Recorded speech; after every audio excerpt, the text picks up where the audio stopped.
Chapter 939. Hey, what are you doing? Jiang Hai, who was sleeping in a daze, felt something strange early in the morning. After opening his eyes in a daze, he found that Qi Li, who was supposed to be sleeping next to him, was doing something hard. Feeling Jiang Hai's gaze when he woke up, Qi Li stood up directly and then straddled Jiang Hai's body. With a low moan, some indescribable things also entered the most indescribable environment. Hey, it can't be, didn't we fight for almost the whole night last night? Looking at Qi Li in front of him, Jiang Hai said with some helplessness. I don't care, you bad guy, pervert, hateful bastard, you even took in my two sisters. My status is getting more and more unstable. I want to do as much as possible before you leave. If I wasn't the first to give birth to a child, my status with you would be getting lower and lower. Listening to Jiang Hai's words, Qi Li moved while patting Jiang Hai's chest and said with a face full of anger. Hearing what she said, Jiang Hai couldn't help but stroke his forehead speechlessly. Last night, he and Qi Li talked about Qi Jia and Qi Ya. Qi Li also knew some of Jiang Hai's secrets for the first time. Of course, he didn't tell her the secret of the Dragon Balls, but he told her the secret of him being able to cure diseases. At the beginning, he and Qi Jia met mainly because of Aphrodite and the others. After Qi Jia learned about Aphrodite and the other situation, she threatened Jiang Hai to help her treat her sisters. It wasn't Qi Ya, but Jiang Hai didn't know the identity of Qi Jia and Qi Ya at that time. Later, feelings grew over time, and the relationship between the three became a mess. After being counterattacked, Jiang Hai also recognized their existence, but when he went home for the New Year last year, he found out that these two were actually his sisters-in-law. Regarding Jiang Hai's words, Qi Li still believed it. She had to say that her two younger sisters were really willing to go all out. They knew that these were their sisters, yet they said that they would seduce them just like that? Because Jiang Hai didn't know about their existence, and it was also before she confessed, Qi Li really couldn't say anything. What? Leave Jiang Hai? If she wanted to leave, then she would have left long ago. Why would she wait until now? Now that Jiang Hai had made things clear, there was definitely anger and hatred, but there was also a trace of inexplicable self-blame. If she had thought things through earlier, then they might not have had anything to do with it. So after explaining, Qi Li pushed Jiang Hai. She pushed Jiang Hai 3 times. It was needless to say how strong Jiang Hai's physical fitness was. He had already done it 3 times, and Qi Li didn't know how many times. In the end, she completed it with her consciousness, and then fell asleep. In the end, she didn't sleep for long before she woke up again. It seemed that her idea of giving birth to Jiang Hai's baby was becoming more and more firm. In the past, she could be considered to be at ease. If it came, she would come. If it didn't, she would wait. Now, she was a little impatient. In her world, the company was very important, and Jiang Hai was also very important. She didn't want to give up either of them, so naturally, she had to find a way to balance it. Just like in ancient times, a mother was valued by her son. This was the reality. Your body won't be able to stand it. Stroking Qi Li's slender waist, Jiang Hai said to her somewhat helplessly. I know my body. Even if it really can't stand it, don't you know how to cure diseases? When the time comes, you can cure me.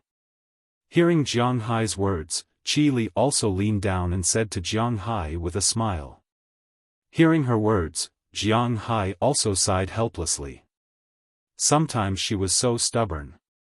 The stubborn Jiang Hai also had no way, the only way was, don't blame me for making you unable to get out of bed. Looking at Qi Li, Jiang Hai turned over and pressed her under his body again. I couldn't ask for more. Hearing Jiang Hai's words, Qi Li also smiled and said with a serious face. Sometimes, the war started so inexplicably. During the whole day of the 4th day of the new year, Jiang Hai almost didn't go out of the house. He only came out for lunch at noon. After resting for about 2 hours, he was pulled into the room by Qi Li. Once such a woman made up her mind, it was really quite deceptive. At least, Jiang Hai felt that his 8 times physical fitness was somewhat unable to withstand it. A silent night, the life of the 5th day of the new year was almost the same. Early in the morning, Jiang Hai went to set off a string of firecrackers. This was the 5th day of the new year. The customs of the new year were different from place to place, and the customs were also different. In some places, the new year was not considered over until the 15th day. In fact, Jiang Hai also had such a saying when he was very young. After the 15th day, the new year was considered over. In some of the rural areas where they were, it was often on the 16th or 17th day of the new year that some vendors and the like would set up their stalls. However, the pace of life nowadays was so fast that there were very few people who didn't go to work on the 15th day of the new year. Basically, after the 5th day of the new year, which was the so-called 5th day of the new year, people would go to work on the 6th and 7th day of the new year. Jiang Hai was also like this in the past. Therefore, after setting off the firecrackers on the 5th day of the new year was considered over. Jiang Hai prepared to take a plane to the imperial capital tomorrow and then return to Winthrop the day after tomorrow. He would then call the CIA to confirm that his personnel were going to the South Pole. This matter had been delayed for so long, Jiang Hai had to go and take a look at it no matter what. After knowing that Jiang Hai would be leaving tomorrow, Qi Li did not pester Jiang Hai. Instead, she accompanied Jiang Hai to go shopping. They went to buy Bing City's local specialties.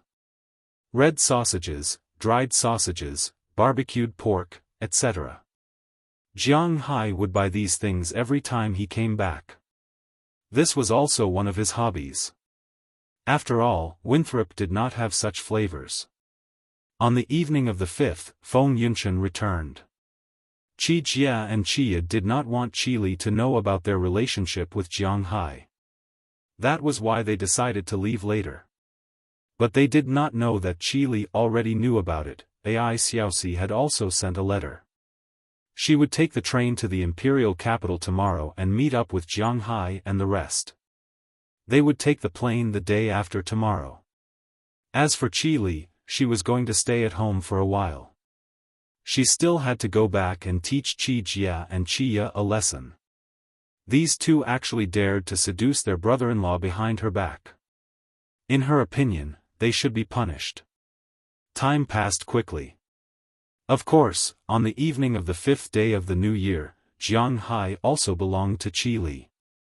No one had any objections to this. After all, it was very rare for Qi Li and Jiang Hai to meet. Of course, in the evening, Qi Li also gave Jiang Hai a day off and asked him to comfort Du Ning.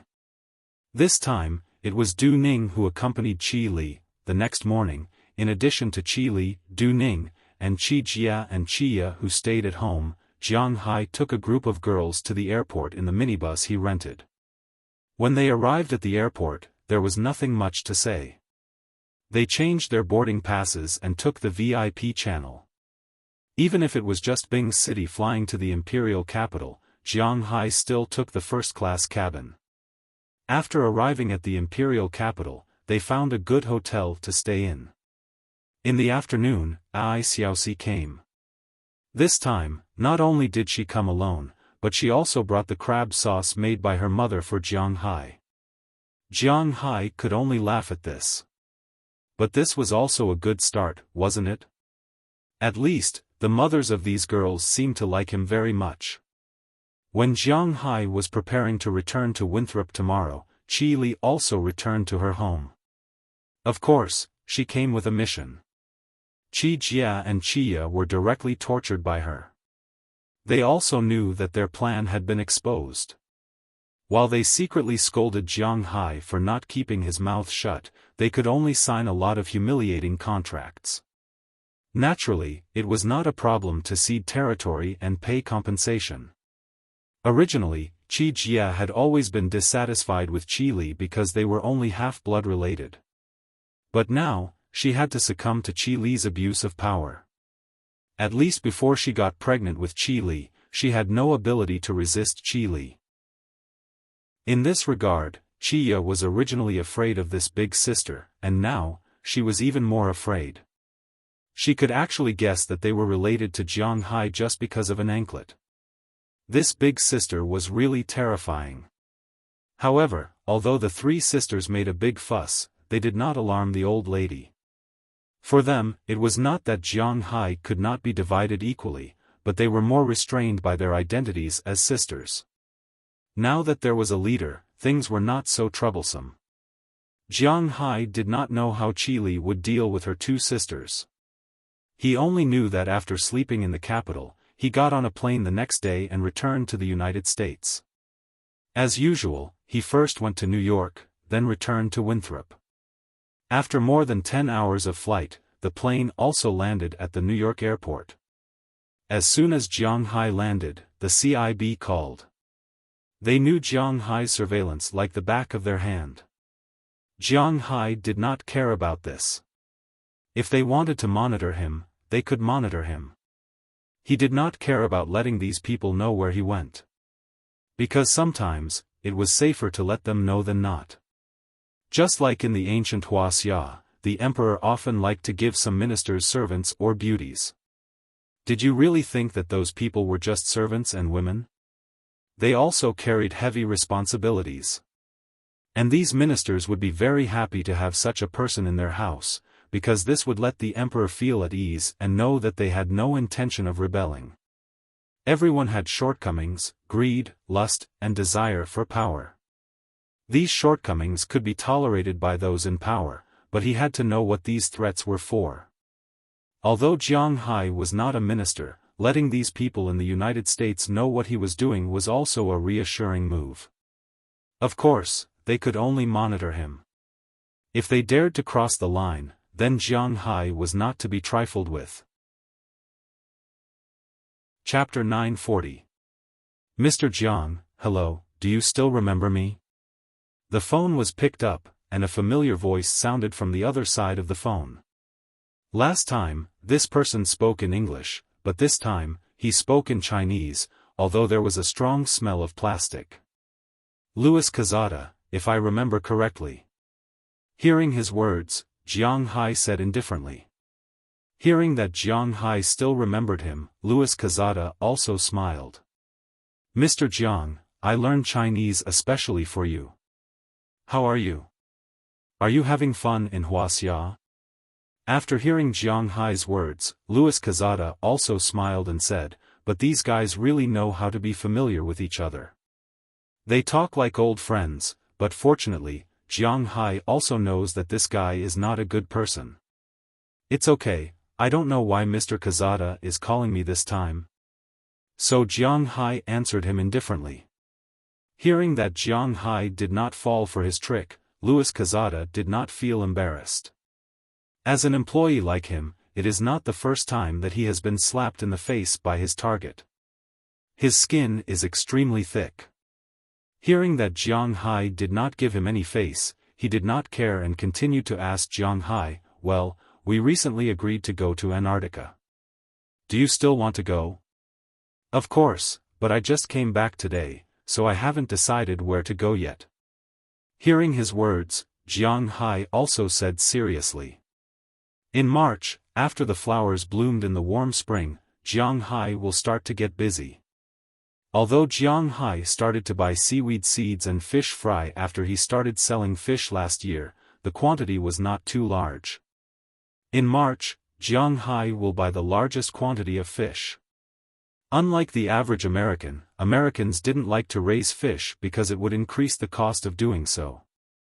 Therefore, more than 70% of the American seafood is naturally raised and then caught by long-distance fishing boats. In their view, whether it is the Atlantic Ocean or the Pacific Ocean, it is their backyard. If they want to fish, they can fish. Over the years, fishing resources have gradually decreased, but they do not care. Instead, they continue to increase the number of fishing boats. But Jiang Hai is different. He comes from Wuxia, and Wuxia has been raising fish fry for a long time. It is almost the opposite of the United States. 70% of the fish in Wuxia is raised. There is no other way, there are too many people in Wuxia. So Jiang Hai also has the habit of raising fish. Only he knows how much he sold his fish last year. This year, Jiang Hai is going to raise some better fish. Originally, Jiang Hai's fish was not for ordinary people to eat. American red fish sells for $40 per kilogram, which is almost $20 per pound. This price is already more expensive than the retail salmon. The retail price of salmon raised in the United States is about $8.99 per pound. The wild ones are $14.99 per pound, and the skinned ones are $7.99 per pound. The small tuna is $13.99 per pound, and the live American red fish can only be sold for $8.99 per pound. Jiang Hai sells them for nearly 3 times the price, which is indeed a bit of a scam. So this year, in order to occupy more high-end markets, Jiang Hai and Edward Anderson have studied together. This year, they can raise white pomfret and small tuna. No matter how small the tuna is, it is still more valuable than cod and red fish. This is a matter of bloodline. Originally, tuna could not be farmed, because there is no way to raise this kind of fish in net cages. It runs around all year round, but with the increase of Jiang Hai's spiritual energy, he has a way to make these fish live in his fish farm. They will not leave even in winter, just like the tuna he brought in. At present, the population of tuna in Jiang Hai's manor is quite considerable. Although Jiang Hai did not count carefully, Edward Anderson once counted. There are about 1,200 bluefin tuna in Jiang Hai's manor. Jiang Hai knew that there were not so many bluefin tuna in the beginning. After he expanded his fish farm, many of them swam over from Cape Cod. What Edward Anderson did not know was that many of these fish have already laid eggs. According to Jiang Hai's estimation, he will have at least 30,000 bluefin tuna next year. Of course, this is not the number of mature fish. Even if Jiang Hai's spiritual energy is very powerful, it can only increase the speed of growth. At most, it can only make these fish grow faster. It can't make them grow as fast as they used to in 20 years. However, it is estimated that when they grow to 20 years, it will take about 4 or 5 years. In addition, Jiang Hai's manor had a lot of yellowfin, long-finned, big-eyed, and masu tunas. There were more than 10,000 yellowfin tunas, among which there were more than 3,000 adult tunas, and more than 30,000 long-fin tunas, masu tunas, and big-eyed tunas. It was precisely because of these tunas that they didn't leave Jiang Hai's fishing grounds during winter. That's why Edward Anderson dared to propose to breed tuna. Otherwise, he would not dare to mention this. Jiang Hai's fish farm does not have a purse seine. If tuna are bred, these fish will run away and they will have no place to catch them.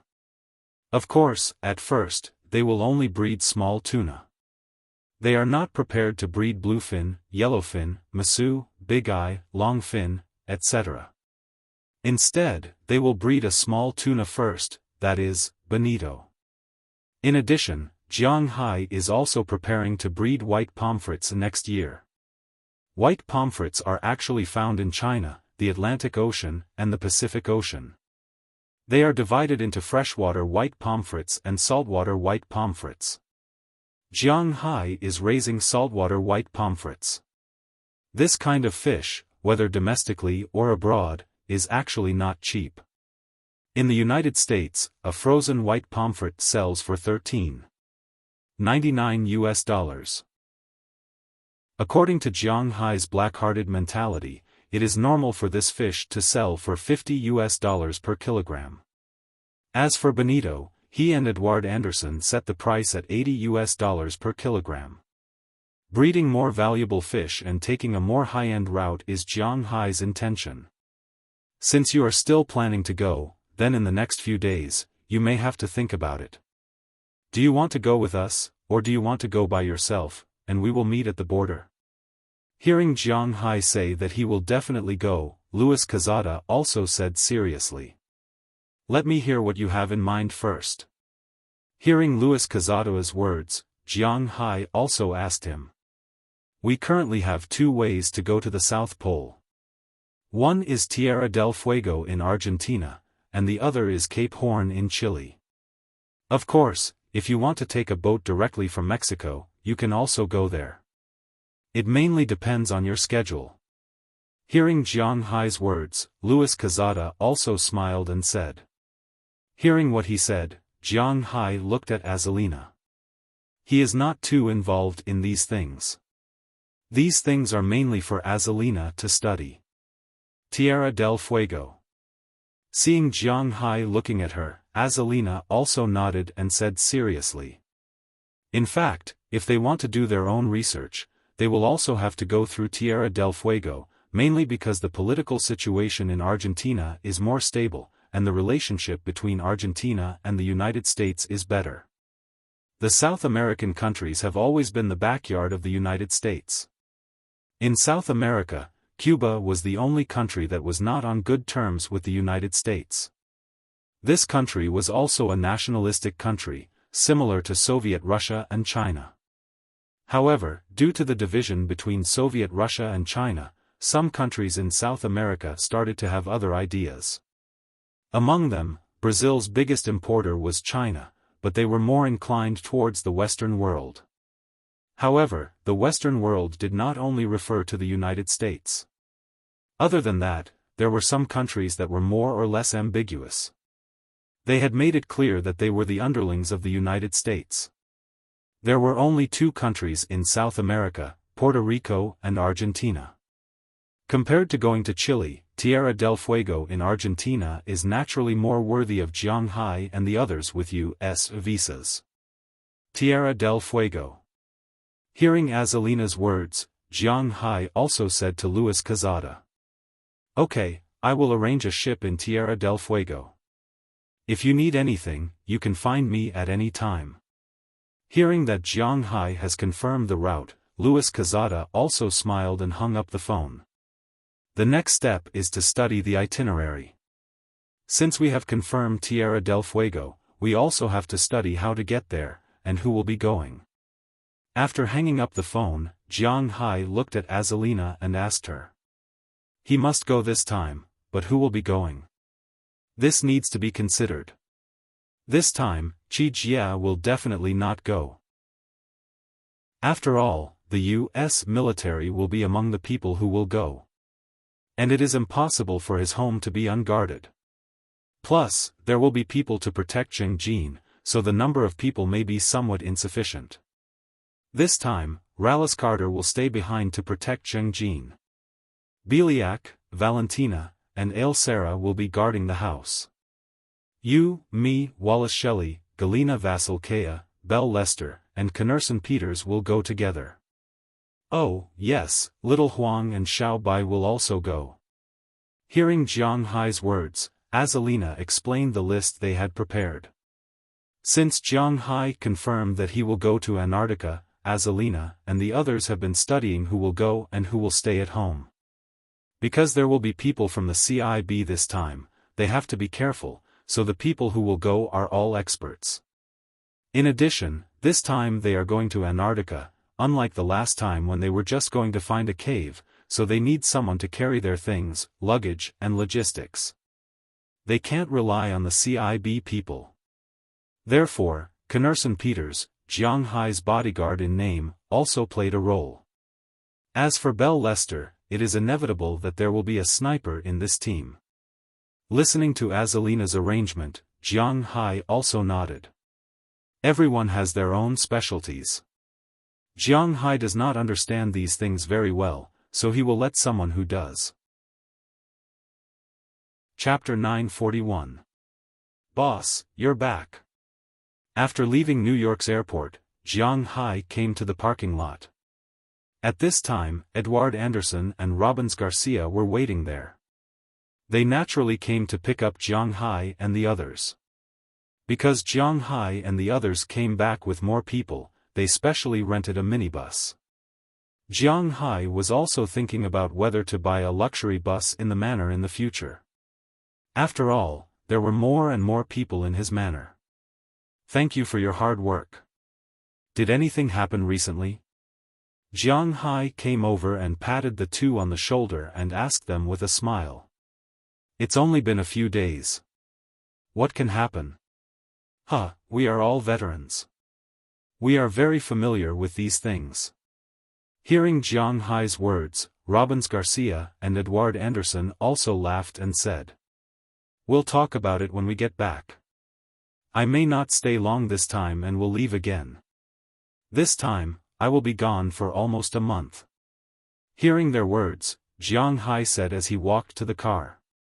Hearing that Jiang Hai was going to leave, although they didn't know what Jiang Hai was going to do, they still had to report. The car slowly moved in the direction of Jiang Hai's manor in Winthrop. Jiang Hai was also in the car, listening to Robbins Garcia and Edouard Anderson's introduction. In fact, at the beginning of January, Jiang Hai left the manor and went to Washington for a meeting. So basically, after the Christmas holiday, Jiang Hai's men began to work on their own. Because it was still in a world of ice and snow, Jiang Hai's manor could do very little. At the vineyard, all they had to do was to clear the snow. The same went for the vegetable fields. The work of the cows was the same every day. They had to be let out for a run every day. Even in winter, the cows couldn't have too much fat on their bodies. Of course, they couldn't have too much muscle either. That wouldn't work either. Everyone knew that good beef had to have marbling patterns, and the so-called pattern was the fat. The other places were the lean meat of the beef, which represented the muscle.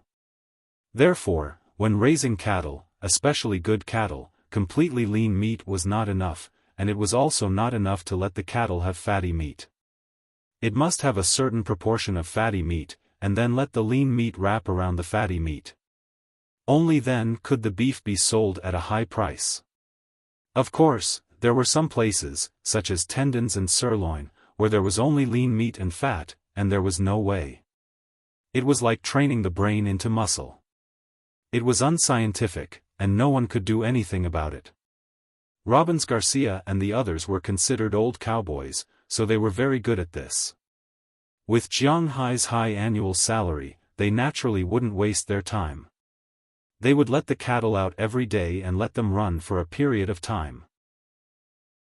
Because in winter, the cattle couldn't eat grass and exercise at the same time, so the exercise time must be controlled well. As for Edouard Anderson, he still sailed out to fish. Jiang Hai and the others didn't use the car to transport the fresh fish they caught every day to Boston. Instead, Jiang Hai directly bought a spot at Boston's dock. Yes, bought, not rented. Jiang Hai was so rich and overbearing. Every evening, everyone would go out to sea. After a night of fishing, the next morning, the fish would be delivered to the dock. Naturally, there would be people from PRA Walton, as well as the purchasing staff from the high-end Western restaurant that Jiang Hai had signed a contract with. They would purchase the fish according to the amount they had originally signed. It had to be admitted that in the beginning, when Jiang Hai's fish were caught, although many people saw it, not many bought it. But now, just like beef, it was completely in short supply. Almost all high-end Western restaurants required Jiang Hai's seafood. Now, high-end Western restaurants in Boston, New York, and other northeastern corners would have a special menu, just like the one Jiang Hai ate in Washington. The seafood from the mysterious Sea of Winthrop was nothing to say. It tasted good. It was so easy to completely crush with strength. Just like in the farming novels that Jiang Hai read before, a cabbage was delicious. No matter how much it was sold, people would buy it. Of course, Jiang Hai wasn't that magical. But his seafood was delicious. No matter what kind of seafood it was, the meat was quite chewy, which meant that there was enough exercise. Generally, the meat of farmed fish was very loose, but Jiang Hai's fish was the same as wild fish. Moreover, it had the special sweetness of sea fish, and this sweetness was particularly strong. The taste was quite good. There were also some busybodies who suspected that Jiang Hai's fish tasted so good because of something added in it. After the results came out, these people were dumbfounded.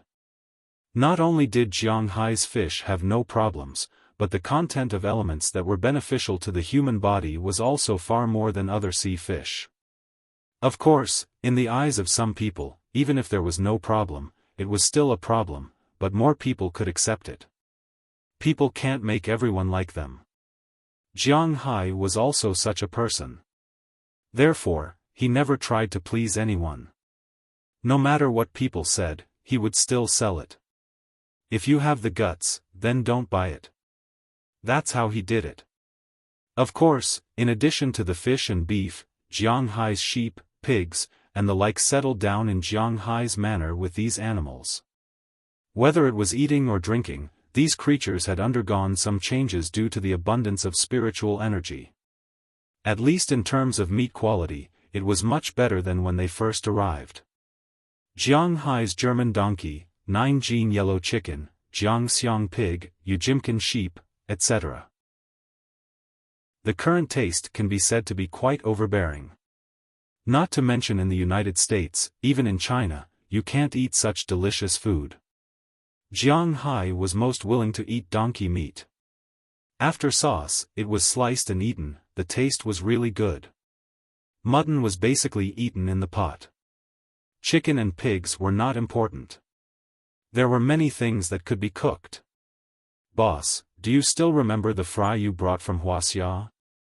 After briefly introducing the situation in the manner and confirming that there were no problems, Edward Anderson suddenly changed the topic and asked Jiang Hai. Of course I remember. Hearing Edward Anderson's words, Jiang Hai's eyebrows couldn't help but twitch. He remembered that there were two kinds of fish that he brought back from the country, the long-jawed fish, which was the so-called Yangtze River swordfish, and the large yellow croaker, which was the so-called large yellow flower. Although the introduced fish were all farmed, Jiang Hai believed that it wouldn't be a problem to sell them as wild fish. Moreover, these things, Jiang Hai didn't sell them wholesale. He directly picked them up, frozen them, or chilled them, and directly transported them to his restaurant in the imperial capital to be sold. The price, however much he wanted, was how much. It was that simple. There was also a kind of Chinese bahaba fish. There were only 8 of them in total. This was specially made to prevent inbreeding. But the number was still not many, and it was not time to catch them yet. Recently, of the 2 kinds of fish you raised, the small one has been swimming back to lay eggs. I remember that this kind of fish is a single spawning fish. I think it's almost time to start fishing. Hearing Jiang Hai say that he still remembers, Edward Anderson also said with a smile. Oh. Can we start fishing so soon? Hearing his words, Jiang Hai's eyes couldn't help but light up and he said with some surprise. Single spawning means that this kind of fish can only lay eggs once in its life. Most migrations ended up like this. For example, the chumha and the whitebait would grow up in the river when they were young. When they grew up, they would swim around in the sea before returning to the river to lay their eggs. After laying their eggs, they would die. The same is true for the long-jawed fish, the Yangtze River swordfish, which is why it is so difficult to raise. Although Jiang Hai has the nourishment of spiritual energy and can make these fish not die after laying eggs, there is no way to make them live for too long. It has been more than a year since Jiang Hai got 100,000 long-jawed fish, and it's almost time. If some fish have begun to migrate, then Jiang Hai also has to be prepared. About March or April every year, these fish will migrate in large numbers and lay eggs. Calculating the time, it should be about time. After these fish have finished laying eggs, Jiang Hai has to catch these fish as soon as possible, then ice or quick freeze them and transport them to China. This is a race against time. Jiang Hai has been waiting for this for a long time. As for the new generation, there was no need to worry. With the nourishment of the spiritual energy and the protection of Jiang Hai's freshwater river, these small fishes could grow quickly. A single long-jawed centipede could produce 30,000 eggs.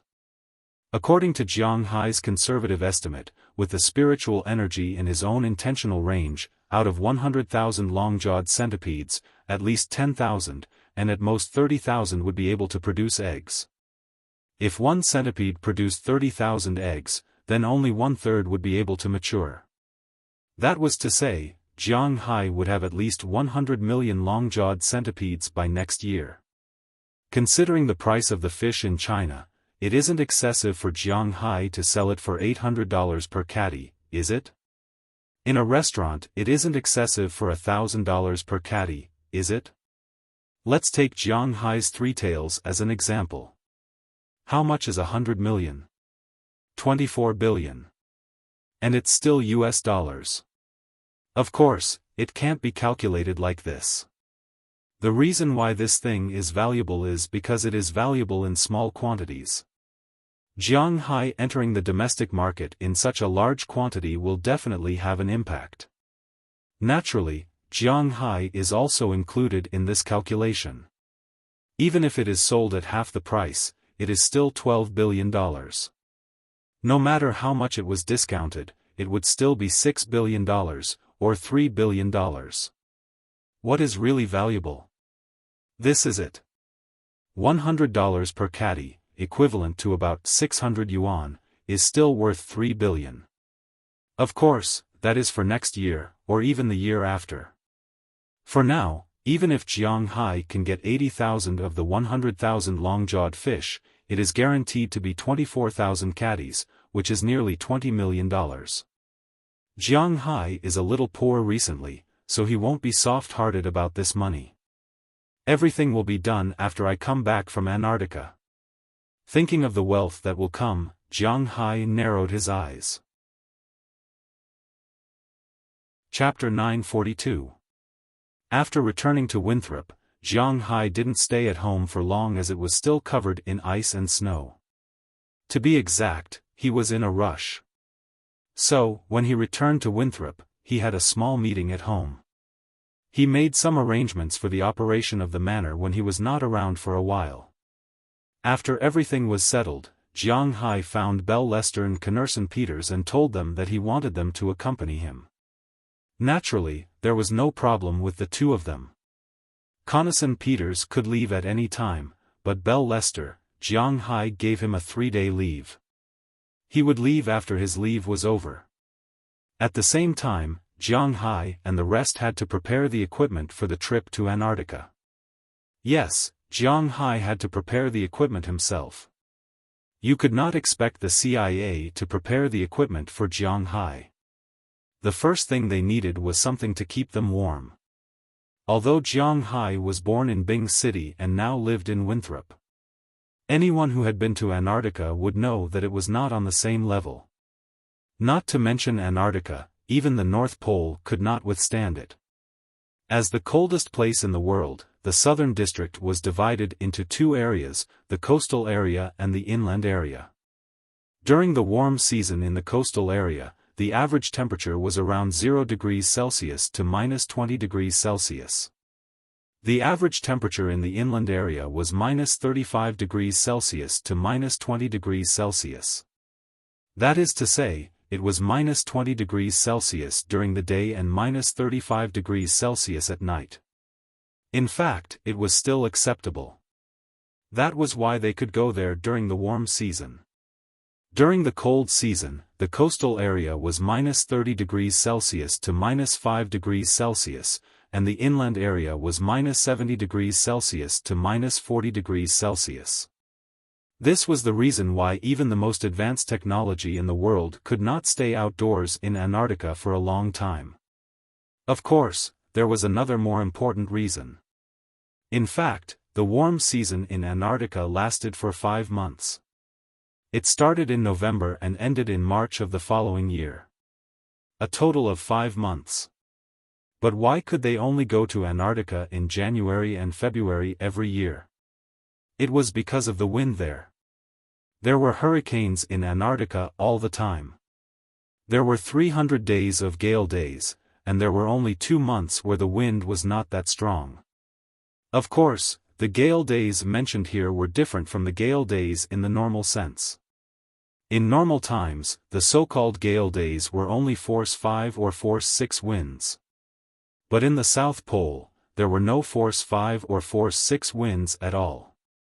The smallest wind was force 8, which was nearly 20 meters per second.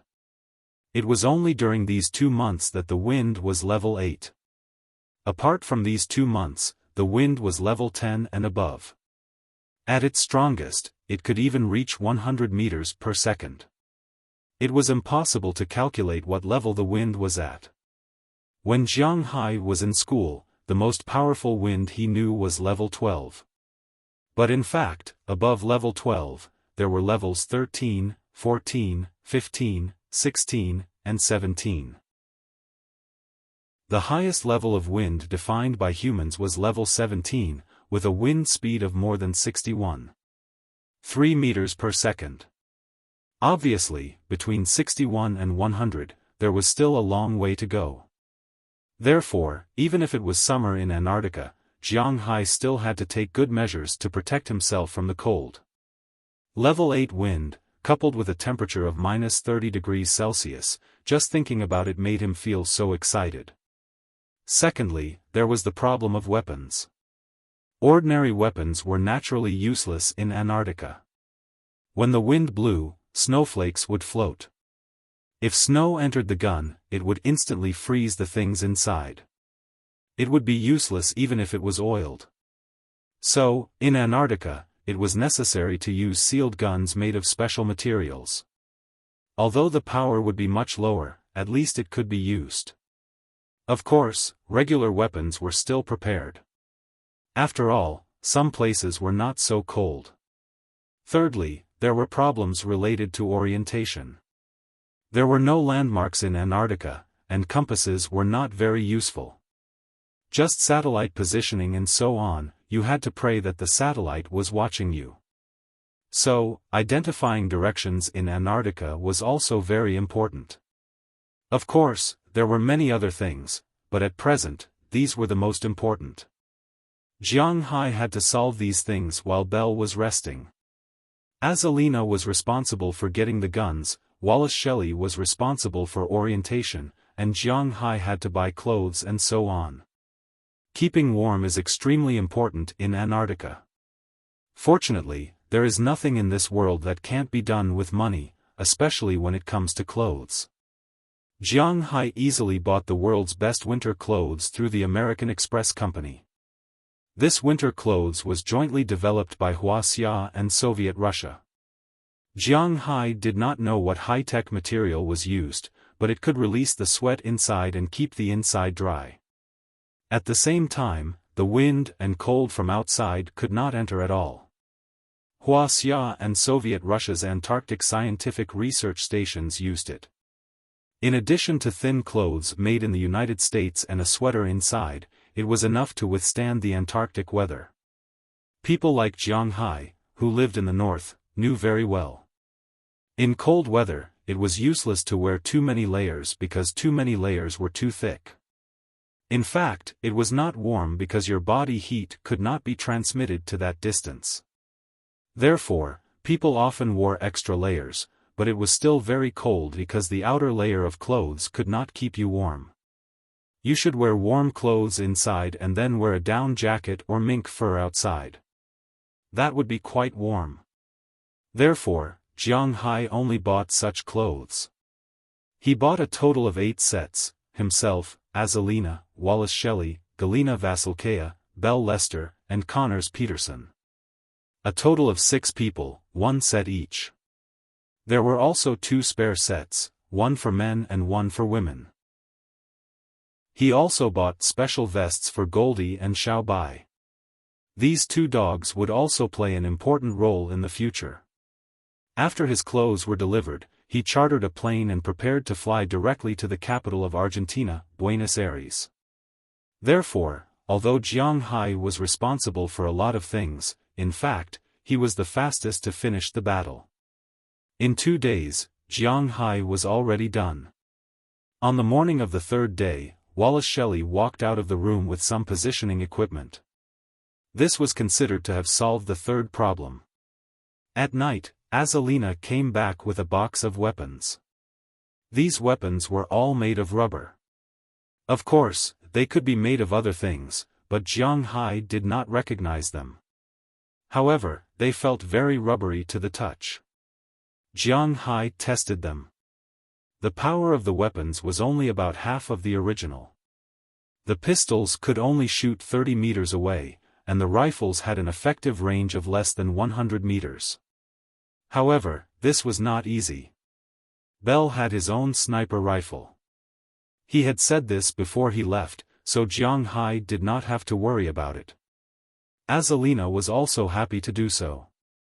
Otherwise, where could she find a sniper rifle made of such special materials? That would be a little too much for him to do. Looking at the equipment, Jiang Hai took a pistol, a rifle, and his own Desert Eagle. He thought for a while and took out the composite bow he had bought a long time ago when he went into the mountains. This thing might be useful in the future. After everything was settled, Jiang Hai also told the current leaders of the family, namely Feng Yunchen and Ai Xiaosi, to pay attention to the wind and grass in the vicinity. He also told Biliak, Valentina, and Aller Sarah, the 3 people who stayed at home, to remember to protect them and run away if anything went wrong. After the manor was gone, he could still rebuild it. But if they were gone, Jiang Hai would feel heartache for a long time. After everyone had been warned, Jiang Hai on the 4th day, Bell Lester came back. He seemed to be a little weak. It seemed that he did not stay at home obediently for the past 3 days. However, it did not matter. Jiang Hai did not care about the shortcomings of his subordinates. Having no shortcomings was the most terrible thing. After the 6 of them were equipped, Aller Sarah drove Jiang Hai's MVP to the airport in Boston. When they arrived at the airport, Jiang Hai and the others boarded the plane through a special passage. Although the plane did not belong to him, he was the one who booked it. However, he was the one who booked the plane, so there was nothing wrong with bringing the dog and weapons on the plane. As for Argentina, the CIB had already informed them. With a command from the command tower, the plane carrying Jiang Hai and the others also flew into the sky. At the same time, Aller Sarah also followed Jiang Hai's request. After they took off, he called Luis Casado. The CIB had to pick him up in Argentina. After confirming, Aller Sarah drove back to Jiang Hai's manor. At the same time, he also hung a "Do Not Disturb" sign at the door. These days, Jiang Hai was not in the manor. Everything in the manor had stopped operating. Except for selling beef and fish as usual, the manor did not accept any visitors. Those who came to visit at this time did not have good intentions. In fact, this was indeed the case. Less than half an hour after Jiang Hai's plane flew, many people already knew that Jiang Hai had gone to the South Pole. However, these people did not act rashly because Jiang Hai had not yet entered the South Pole. There was no signal. Now, he was flying in the sky. Now, he was only going to Argentina. If something happened to his house at this time, he could come back at any time. Valentina, who was stationed at the house, also found that there were many people around Jiang Hai's house. In just a short time, the number of people had almost doubled. These people included Americans, Europeans, blacks, and of course, Asians. They could also be sure that these Asians came from at least 3 countries, Wuxia, South Korea, and Japan. Chapter 943. So, this is Argentina. After getting off the plane and looking at the scenery outside, Jiang Hai let out a long sigh and smiled. Hearing Jiang Hai's words, Azalina and the others also looked around. However, they were not only looking at the scenery, but also looking for any threats. They were actually quite satisfied with the climate here. Argentina was located in the south of South America. The southern hemisphere was different from the northern hemisphere. The 4 seasons were exactly opposite. When it was autumn here, it was spring. When it was winter in the northern hemisphere, it was actually summer here. Although Argentina was quite south in terms of geographical location and latitude, the temperature here was quite good. Now, Jiang Hai and the others were in the capital of Argentina, Buenos Aires. The temperature outside was about 24 degrees, which was the most comfortable temperature for people to stay in. It was okay to wear a thick short-sleeved shirt, a thin coat, or a sweater. Looking at the Minister Este Pistolini International Airport in front of them, which was not much worse than New York's airport, well, this airport name was a good way to make up the number of words, but unfortunately, it was unlikely that Jiang Hai would say this airport name many times. After the plane landed, Jiang Hai and the others got off the plane first. Because there were dogs and guns this time, Jiang Hai and the others could not enter the airport through the covered bridge.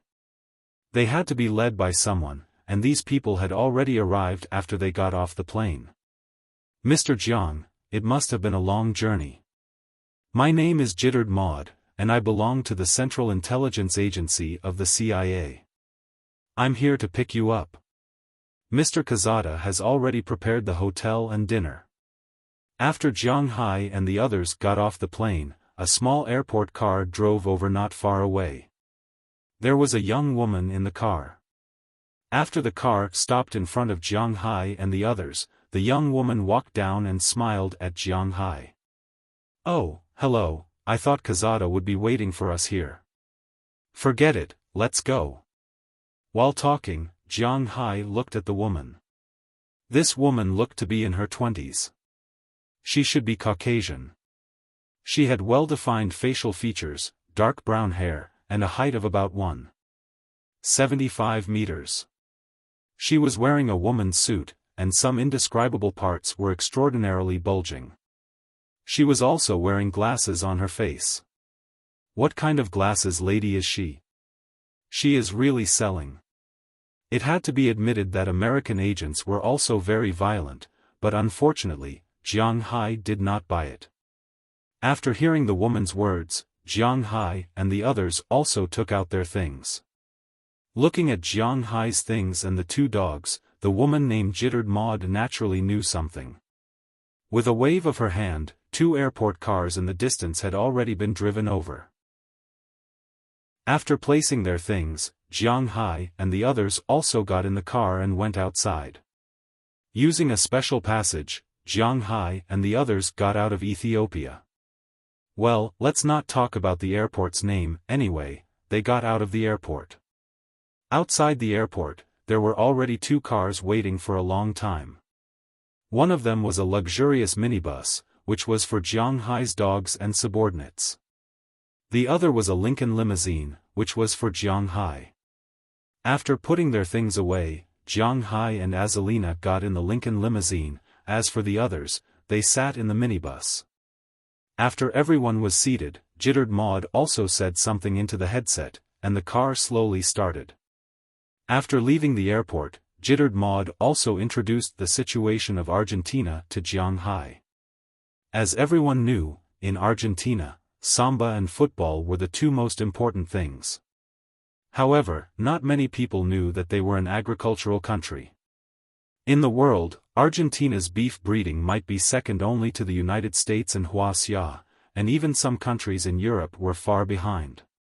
Because there was no rainforest like the Amazon in the region, the public security was slightly better than places like Brazil.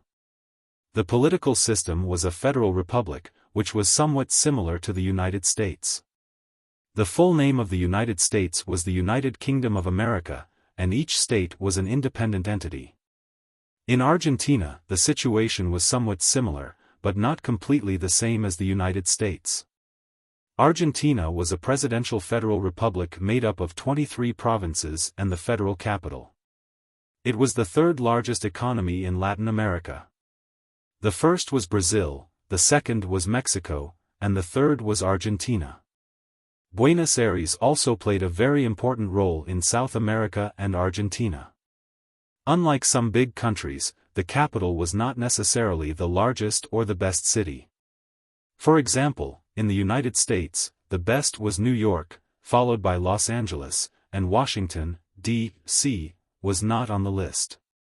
However, for a developing country like Argentina, the capital was definitely the best. Just like Wuxia in the 1980s, and even in the early 1990s, it was the best place in the whole Wuxia. After all, it was the capital of a country, and the face of a country must be done well to show the temperament of a big country. However, Wuxia had been developing very fast recently. Looking at the housing prices, one could see that although the capital was still the best city, now there was one more. Over there, Shenzhen, Guangzhou, Shanghai, Hangzhou, and other cities also reflected each other. However, the current Argentina couldn't be compared to Wuxia. Only the capital was the most beautiful place in Argentina. There were more than 80,000 industries and enterprises in the city, and the total industrial output accounted for 2/3 of Argentina's national output. It could be said that, like South Korea, more than half of the more than 43 million people in Argentina relied on Buenos Aires for their livelihood. In fact, Buenos Aires was just a small city when it first became independent, but since the implementation of the Europeanization and modernization policies, a large number of Italian and Spanish immigrants have poured in here, which has played a very important role in the development of this place. While introducing the street scene to Jianghai, Jittered Modi explained to Jianghai, "There are a lot of Italians here. This used to be a Spanish colony, I know this, so it's not surprising that there are Spaniards here, but what the hell is Italy? Are they here to start a grey gang?"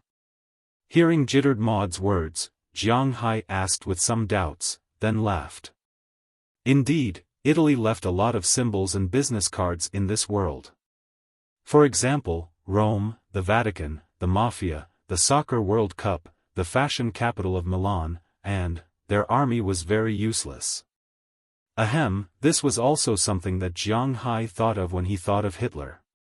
You guessed 1/3 of it right. After those people came, they did come to clean up the dark forces here, but in addition, they also took a fancy to some of the prostitution business here. For example, the Boca district here is where these people gather. It is full of brothels and smokehouses, and more than 90% of them are opened by Italian Genoese. Hearing Jianghai's words, Jittered Maud shrugged. Under the surface of any city, there were undercurrents surging. Especially in a country like Argentina, there were definitely a lot of people eyeing them.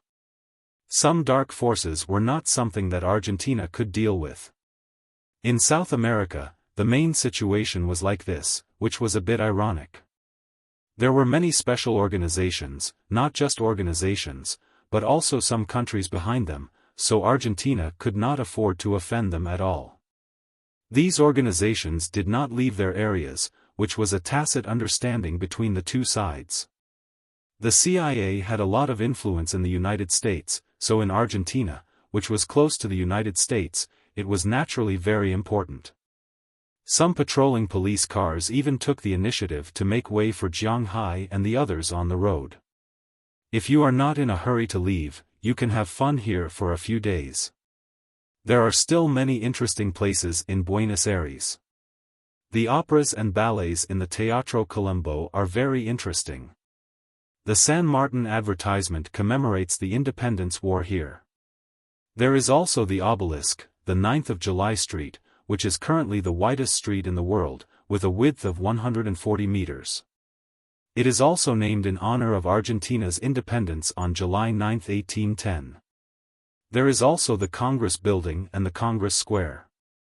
After introducing the places to pay attention to, Jittered Maud continued with the introduction of the city.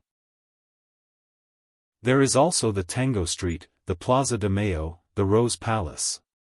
Buenos Aires is quite fun here. Seeing that Jianghai didn't speak, she also didn't stop. She kept talking to Jianghai about the local customs and customs of the area, and Jiang Hai also kept listening. One introduced, and the other listened. Not long after, the two cars arrived at a famous hotel in Buenos Aires. Jiang Hai could not tell what it was called, because it was in Spanish. Spanish was similar to Portuguese, but it was different from English. Therefore, Jiang Hai really could not recognize it. He only knew that the hotel looked good. It was more than 30 stories high, and behind it was the La Plata River. In front of it was a green park, and the natural environment and transportation were quite good. After Jiang Hai and the others got out of the car with their things, Luis Casado, who had met Jiang Hai twice, came out of the lobby with a smile on his face. In the CIA, he was definitely a big shot with real power, but unfortunately, he was nothing in front of Jiang Hai. In the United States, the rich were the first class, and these officials did not dare to provoke the rich. There was an old saying in Wuxia, the poor do not fight with the rich, and the rich do not fight with the officials. But in the United States, the poor do not fight with the rich, and the officials do not fight with the rich. Wealth was the first standard to measure a person's social status, not how much power you had. Of course, when the officials were at their limits, the rich had to be humble. For example, the President, the Secretary of State, the Secretary of Defense, the Director of the Tax Bureau, and so on. Jiang Hai was also afraid, but a small figure with real power in the CIA did not dare to show off in front of Jiang Hai. Chapter 944. Mr. Jiang, you're finally here. Looking at Jiang Hai, Luis Casada said with a smile. He had to admit that these people were quite sincere. When he first met Jiang Hai, he could not speak Chinese. Now, he could already say hello to Jiang Hai in rough Mandarin, which really piqued Jiang Hai's interest. You know, our Wuxia's New Year is very important. After shaking hands with him, Jiang Hai said with a smile. Hearing Jiang Hai's words, Luis Casada also smiled and did not say anything. Instead, he walked directly into the hotel with Jiang Hai and booked a room first. Maybe it was because the information was sold for $10 million last time. This time, he did not ask Jiang Hai to take the money. Instead, he had already booked 2 suites. One was a presidential suite for Jiang Hai, and the other was an ordinary suite for Jiang Hai's subordinates. Of course, Jiang Hai's subordinates were only Knurson Peters and Belle Lester. After putting the things in the room, Aller Sarah and Wallace Shelley deliberately stayed in the room. Firstly, they wanted to remove the bugs and the like.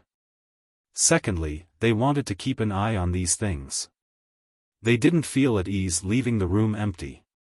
If these CIB people did something to their weapons or clothes, it would be troublesome. Luis Casada did not care about this. He specially ordered food to be delivered to Jiang Hai's suite. Then, Jiang Hai took Belle Lester, Azalina, and Knurson Peters to the banquet hall that Luis Casada had already prepared. As for Goldie and Xiao Bai, they were also lying in Jiang Hai's room. Outside, they only ate what Jiang Hai fed them. Azalina's food was not good. Jiang Hai also specially brought them some dried beef. This was their ration. Regardless of the people in the room, Jiang Hai and the others went to the restaurant downstairs and sat down. Jiang Hai had 4 people on his side, Jiang Hai, Azalina, Belle, and Knurson. On the CIB's side, there were 5 people. As Luis Casada said, they would bring a 5-person team this time. In addition to him, Jittered Mode, whom Jiang Hai met today, was also one of them. According to Luis Casada's introduction, this person was from the CIB in Buenos Aires, Argentina. She was a local tyrant in this area. This time, they were going to the South Pole, so naturally, she would follow them. In addition to her, there were 3 other men. However, these 3 men were obviously combat personnel, not special agents. This was because they all looked very tough. Of course, special agents did not have to look like 007. In fact, they could not be special agents if they looked like that. Special agents were also divided into headquarters special agents, technical special agents, field special agents, and so on. Most of the agents on duty looked quite ordinary. Just like Louis Quezada, people would subconsciously ignore his appearance. If it weren't for Jiang Hai's photographic memory, he wouldn't have been able to remember what Louis Quezada looked like.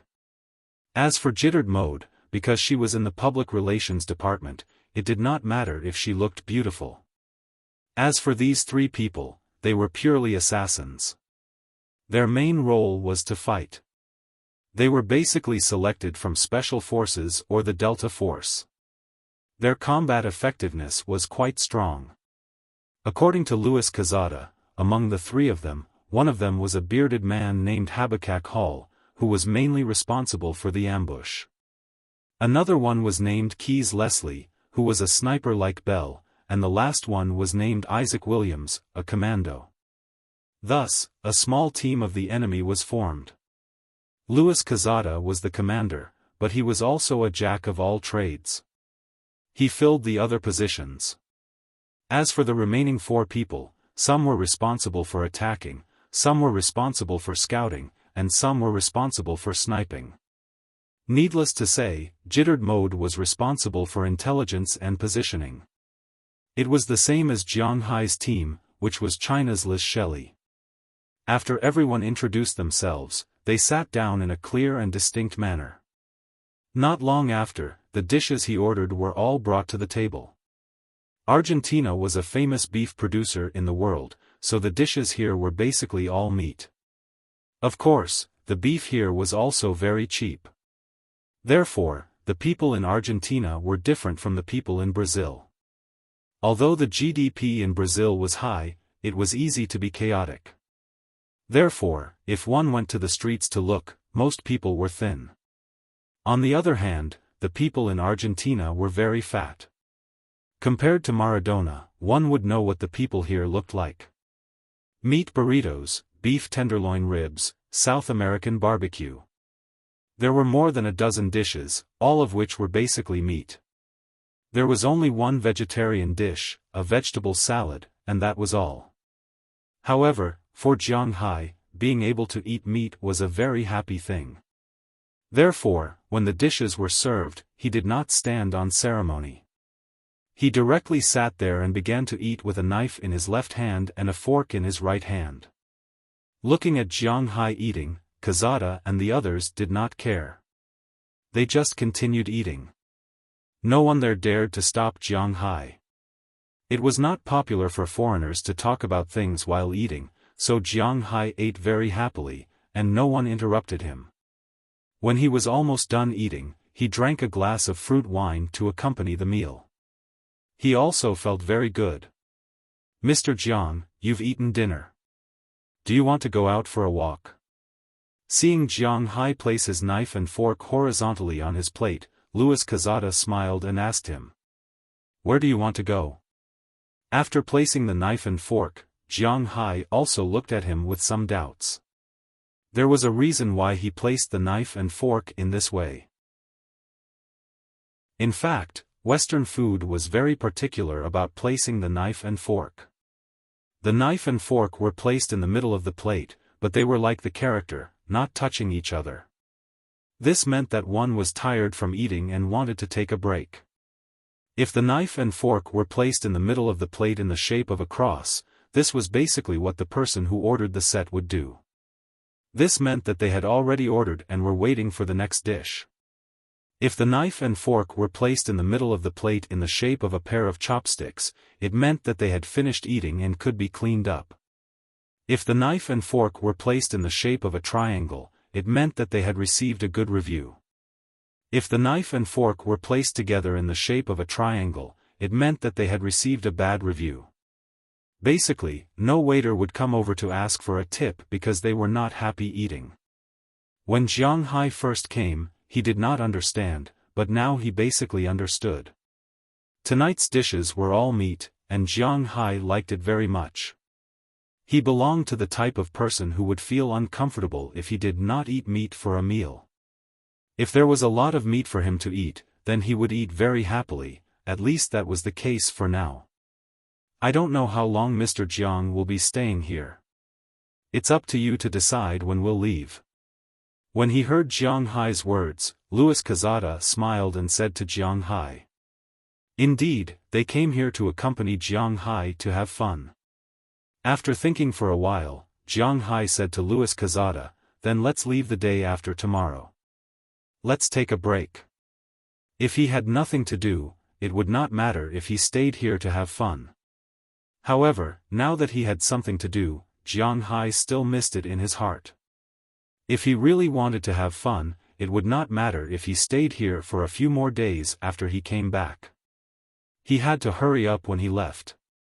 Then I'll take you around here tomorrow.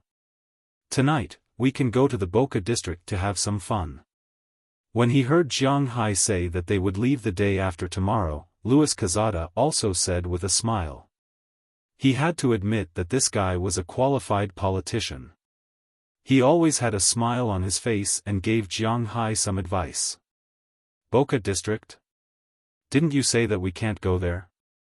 Hearing his words, Jiang Hai blinked and looked at Jittered Monde, who just told him not to go there. Why does everyone in the CIB speak differently? That place, is not suitable for women to go there, especially at night. It doesn't matter if we go there during the day, but at night, only we can go there. Louis Quezada looked at Jiang Hai with a look that all men understood, then said with a smile. Upon hearing his laughter, Jittered Monde couldn't help but let out a sigh of relief. As expected, men were nothing good. As for the three CIB people over there, they showed a very satisfied smile. As for Bell Lester, he was also very curious. Only Knerson Peters did not do anything, because he might be a little slow in this regard. Oh, I see, but I have some doubts. Don't we have to worry about the Italian grey hand there? Jiang Hai gently knocked on the table. After listening to Louis Quezada's words, he also wanted to go there to have a look. However, he did not want to cause any trouble. After all, he was going to Antarctica the day after tomorrow. If he caused any trouble now, it would affect his plan. The gains would not make up for the losses, so he felt that it was better to ask clearly. Grey hand? Maybe Jittered and the others are afraid of them. After all, they are just a branch.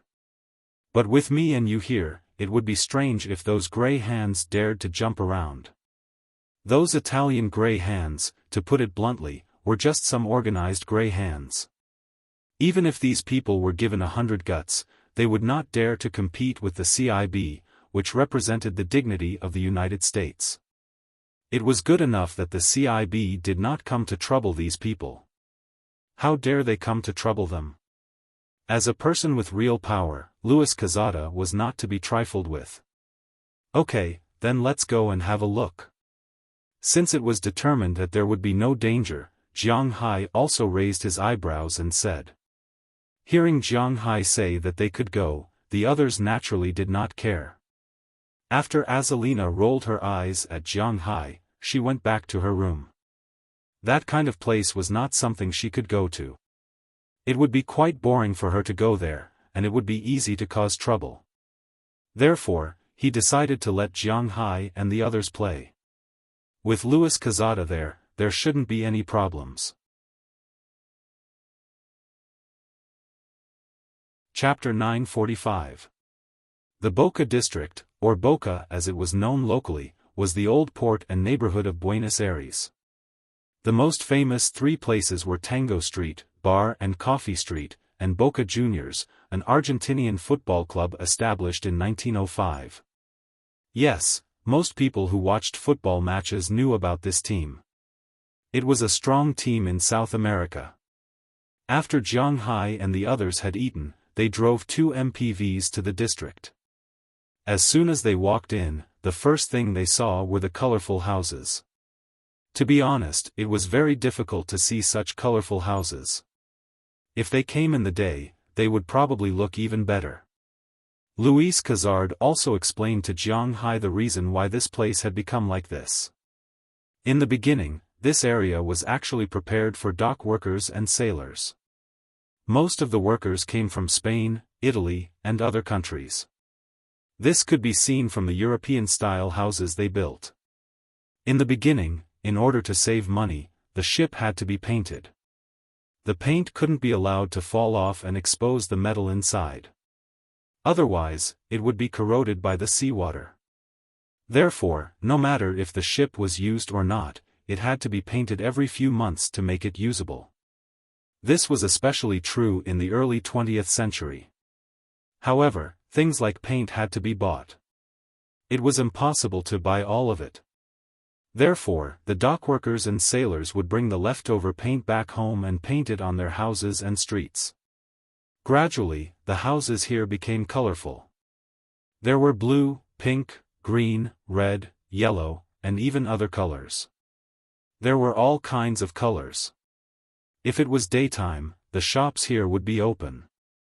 In front of almost every shop, there would be Boca Juniors cards, or postcards of football stars such as Messi and Maradona, or some football accessories. During the day, there would be many beautifully dressed dancers standing by the side of the street. They wore very simple clothes. These women on the street were not there to solicit customers, but to take photos and dance. For $20, you could touch their thighs and do something very, gentleman. Then, you could ask your partner to come over and take photos. Of course, there were some restricted areas and areas that were not allowed to be touched. Recently, the economic situation in Argentina was really bad. In 2012, $1 was equivalent to 4.40 Argentine pesos, but today, it was equivalent to 15.50 Argentine pesos. Inflation and currency devaluation caused the economic situation in Argentina to deteriorate day by day. A large number of people lost their jobs, and the price of goods increased. Although Argentina was not in dire straits, it was still difficult to live. The gap between the rich and the poor was huge. The average income in Buenos Aires was 20,000 Argentine pesos, which was equivalent to about 9,000 renminbi per month. This was naturally enough for Jiang Hai to spend. In China, there were not many people who could earn 10,000 yuan a month. However, the prices here were expensive, and the population was huge. Developing countries should not expect education and medical care to be free. This was not the United States or Europe, and the pension income was not high. Also, there was no family planning in Argentina. As the territory was not small, every family in Argentina would have 3 to 4 children. Before these children grew up, the pressure of life was very high. But the security in Argentina had always been good. One of the reasons was because of the habits of the people here. Argentina was different from Brazil. After it was occupied by the colonists, life in Argentina had been very prosperous. A long time ago, Argentina had the habit of hiding its wealth from the people. 100 years ago, its economic strength was one of the top 3 countries in the world. The 4 seasons in Argentina were like spring, so crops like soybeans, cows, and sheep grew all year round. The land was fertile, and there were rich minerals. It was a very good place. After Argentina became independent, the Peronist government was willing to hide its wealth from the people. The taxes collected were very low, and it greatly reduced the conflicts in society at that time. More money was invested in the public. That was why Argentines had the habit of dancing when they were bored, or playing football when they were bored. It could be said that the people in Argentina were rarely irritable. It was like Soviet Russia, where people would start a fight if there was a disagreement. There were not many people like that in Argentina, and it was a very lazy city. That was why even though the money had increased by 4 times in just 4 years, there was not much pressure from society. Everyone liked to make money happily. Similarly, like Brazil, Argentines had 2 extremes when it came to relationships between the sexes. One was the traditional type. In some traditional towns, if you got married and went out to find some professional women, these women would not do business with you. If you found a mistress or something like that, you would not be able to buy anything in the local area. This was a blatant disdain.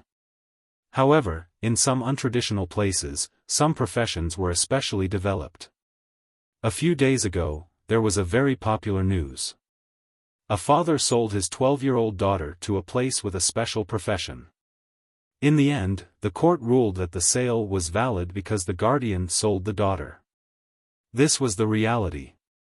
In Brazil and Argentina, there were quite a lot of female special services. Not only were there all kinds of women, but more of them were underage. As long as you were willing to spend money, you could find women of any age. Secondly, transvestites and transsexuals were quite popular here. Therefore, if one wanted to play here, the most important thing was to have a good eye. It would be awkward if one found out that the other party also had a spear when they were about to get on the horse with a spear. Jiang Hai did not know if Luis Quezada and the others had such hobbies, but Jiang Hai did not have such hobbies. And Luis Quezada, who knew that Jiang Hai did not have one, would definitely not bring Jiang Hai to those places. As he introduced the place to Jiang Hai, the two cars drove into the bar and coffee street in the Boca district. After driving in, one would find that this street was somewhat similar to a street in Amsterdam, the Netherlands. Women in revealing and seductive clothes with heavy makeup stood in 2 rows on the side of the street. There were all kinds of women. According to Luis Quezada, these women were the lowest grade. A quick shot would cost $10. If they wanted to spend the night, they would have to negotiate. But basically, it would not cost more than $50. Behind these women, there were some shop windows. Some women were standing or sitting there coquettishly. They were more beautiful than the people in front of them. These were the high-end goods. Basically, one shot would cost at least $50. There was a lot of activity on the street. There were hundreds of dollars, and even thousands of dollars.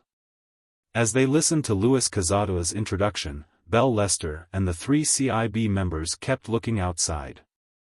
The 3 CIB members were mostly looking at the people standing on the side of the street. Occasionally, they would look at the people in the shop windows. After all, the civil servants in the United States did not have much money. Even if they spent their money here, they could not spend too much. Belle was looking at the shop windows. What a joke!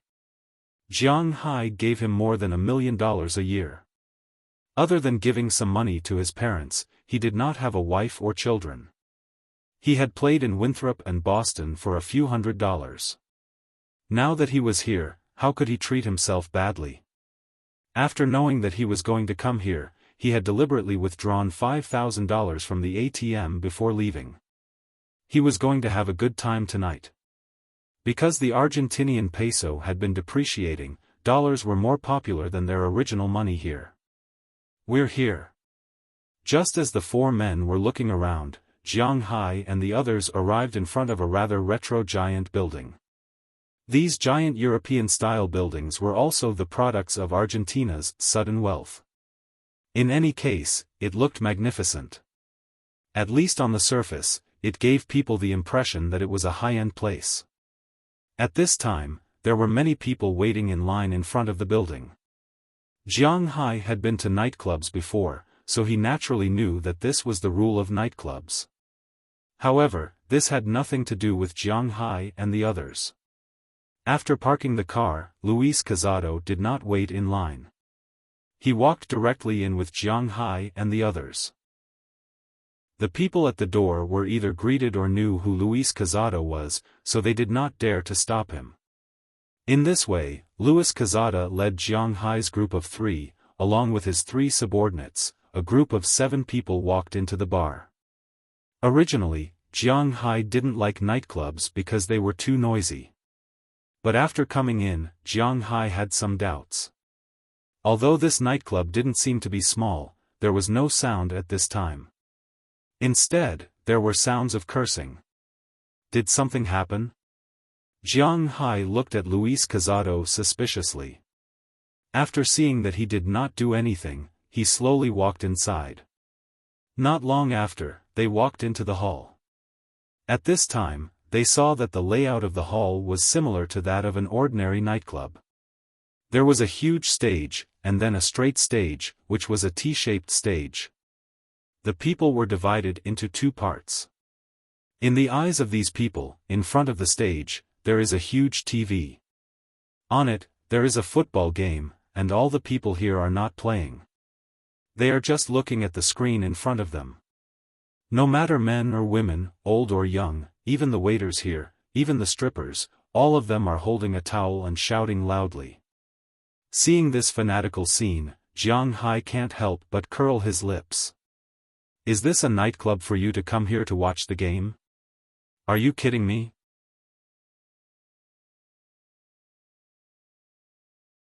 Chapter 946. Oh, it's the match between Boca Juniors and River Plate. No wonder so many people are watching it. Luis Casada glanced at the screen and said with a smile. South America and Europe were really the world of football. People in each region liked different sports. For example, Wuxia people liked table tennis. This was also their national sport. Of course, other than table tennis, many people liked other sports. Basketball, football, and so on had a lot of roots in China. But when it came to the national sport, table tennis was the most popular. On the other hand, in the United States, the polarization was very serious. The more violent young people and black people liked football more. One had to admit that watching football made one's blood boil even more than watching a martial arts competition. Some business elites liked baseball more. Originally, these business elites controlled a lot of wealth in the United States. So, the number one sport in the United States was baseball, not rugby. But with the recent development in the United States, rugby was considered to be the leading sport. In terms of the influence of rugby in the United States, baseball, basketball, and ice hockey combined could barely be compared to rugby. In Europe and South America, it was naturally the world of football. The popularity of football in Europe was mainly due to the popularity of their league. Although there was also a basketball league in Europe and it was gradually developing recently, football was their life when it came to sports. That was why they called football the number one sport in the world. South America did not have such a good league atmosphere. But football was the advancement that changed their lives. Everyone here knew that as long as they had the ability to play football, they could leave South America and go to Europe to get other nationalities and make a lot of money. Such a temptation was not small. Because in their eyes, this was their way out.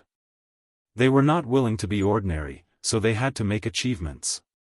So, they would be like wolves. They would seize every opportunity and every training to achieve their inner goals. It was precisely because of this that football was really popular in South America. Almost any random uncle on the street could easily score 8 or 10 goals. If Jiang Hai didn't obtain the Dragon Balls, he estimated that he would only be able to score 3 or 4 goals. But looking at these people's craziness, Luis Casada did not care. He was not interested in these things. So, they just went upstairs and sat in a booth. The waiter who led them up said a few words to them. Then, he looked at the TV in the distance. Obviously, watching TV was more important than earning tips. However, Luis Casada also knew that the people here were like this, so he did not care. He directly picked up the wine menu and ordered. Since they were here, they naturally had to drink. After ordering some foreign wine and 2 bottles of beer, he ordered some snacks. After the waiter on the other side, after remembering these things, he looked at Luis Casada and signaled him with his eyes. Call Serena over. The rest of the money isn't for you to eat. Seeing the waiter's expression, Luis Casada smiled and waved his hand. The waiter immediately left. Since he could call out this name, these people were indeed not people who could earn money by themselves. Not long after the waiter left, a big fat man came in from outside. This big fat man looked like a Jew. He did not look like a pure white person. Naturally, he was not black. If one were to talk about it, his skin color might be similar to Sanji's. He was not tall, only about 160 meters. He had a full beard, deep eyes, and a big belly. A big gold chain hung around his neck. 8 of his 10 fingers were wearing big gold rings. The big gold watch looked thicker than Jiang Hai's Patek Philippe, but no one knew what brand it was. As soon as the big fat man came in, he opened his mouth and laughed, revealing several of his big gold teeth. Looking at Louis Quezada in front of him, the big man said loudly, "Ha ha ha ha, Mr. Quezada is here to play. Welcome, welcome. Tonight's drinks are on me. Everyone, enjoy yourselves." However, it was a pity that Louis Quezada did not leave him hanging. He waved his hand and said generously, "There's no need for that. We are here to spend money. I called you here to let you pick a few good goods for us. You know what I mean." The head of the CIA's local power had come to Argentina, so he did not need to give anyone face. Ha ha ha ha, I understand. You are here to spend money. Of course, I don't need to say that. If you have any requests, just tell me directly. I guarantee that you will be satisfied. When he heard that Louis Quezada had humiliated him so straightforwardly, he did not mind at all. It was obvious that this was not the first or second time he had humiliated Louis Quezada. This man is called Serena Ben Lodic. He is in charge of managing the professional women around here. He is the middleman between the government and the Italians. All the professional women have to pay him taxes. So, if you come here to play, you should ask him to pick the goods. After hearing his words, Louis Quezada did not care. Instead, he went to Jiang Hai's side and introduced him to Jiang Hai. Hearing his words, Jiang Hai also looked at the man in front of him. This guy is really a bastard. This big brother seems to be today's distinguished guest. Do you have any requests? Seeing that Louis Quezada had to ask Jiang Hai first, Serena was not a fool. Naturally, he knew that Jiang Hai was a distinguished guest, so he smiled and asked Jiang Hai. Well, let me introduce you first. This is my first time here. Hearing his words, Jiang Hai asked him. It's mainly divided into 3 categories. The normal ones are women, you know that. Then there are transvestites and transsexuals. Animals are also fine, it depends on your preferences. Hearing Jiang Hai's words, Serena smiled and said. Normal, normal. But before he finished speaking, Jiang Hai waved his hand directly. What the hell are the last 3 categories? As for normal women, there are many of them. Tell me, I can find any kind of woman you want, from 60 years old to 12 years old. Wives, women, students, models, and even small celebrities. As long as you say the word, anything will do. When Serena heard Jiang Hai say that it was normal, he also laughed. It seems that Jiang Hai is not such a hardcore person. Beautiful ones will be fine. Don't be too old. After thinking for a while, Jiang Hai really did not know how to choose. He was just an ordinary person, and he could not ask for anything fancy. After hearing Jiang Hai's words, Louis Quezada smiled and gestured to Serena. Then, he waved his hand, and Serena left with a smile. Mr. Jiang, since you're in Argentina, you naturally have to try out the specialties here. You should know that some of the services here are illegal in your country, or in our country. As he spoke, Louis Quezada winked at Jiang Hai. Seeing his gaze, Jiang Hai's heart seemed to throb a little. Could it be something strange, specialties? He said that he wanted to find a normal woman. Would that guy find him some transvestite or something? It was so disgusting. He was not gay. Even if a man looked like a woman, he was still a man, right? Fortunately, Serena did not make Jiang Hai wait for too long. Not long after, the waiter first served the wine, and then Serena came up with a group of women. When these people came up, Jiang Hai could not help but frown. Sure enough, although he did not find any transvestites for Jiang Hai, he brought a group of little girls. These little girls were really young. They looked to be about 14 or 15 years old. They were not wearing mature clothes, but they were basically wearing jerseys from every team. Their hair was a little messy, but their faces were very clean. They stood there with a pair of big eyes, quietly looking at Jiang Hai and the others. There were not many vulgar movements on their bodies, and their eyes were very clear. Looking at these little girls, Jiang Hai was stunned. This is the specialties? Jiang Hai pointed at these little girls. To be honest, he could not accept it now. His tone was a little cold.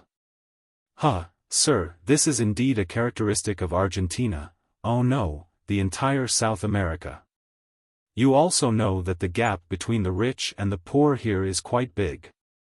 Big cities like Buenos Aires are still fine, but in some remote places, it is difficult for people to support themselves. Coupled with the existence of the Silver Triangle, many remote areas, especially the border with Peru and Brazil, people's lives are very poor. In our country, children are casually born. Basically, there are more than 3 children in a family, so you also understand. Serena was naturally very good at reading people's expressions. When he saw that Jiang Hai was a little dissatisfied, he came over and said to Jiang Hai with a smile. Luis Quezada also smiled and drank a mouthful of wine. This kind of thing is very common in South America. After girls start to lose their HP at the age of 12, some poor people will sell their children. Most of them are sold here, but some will also be sold to rich families. This way, they can earn a sum of money and at the same time, they will have one less mouth to feed at home. After they sell their children, they will have new clothes to wear, delicious food to eat, and even the money they earn can be used to supplement their family. It can be said that they are very happy to do this, and the government is also protecting them. They will not be easily beaten or scolded. Everything is done voluntarily. Looking at Jiang Hai, Luis Quezada smiled and said. Hearing his words, Jiang Hai did not know how to refute. This was really King unique.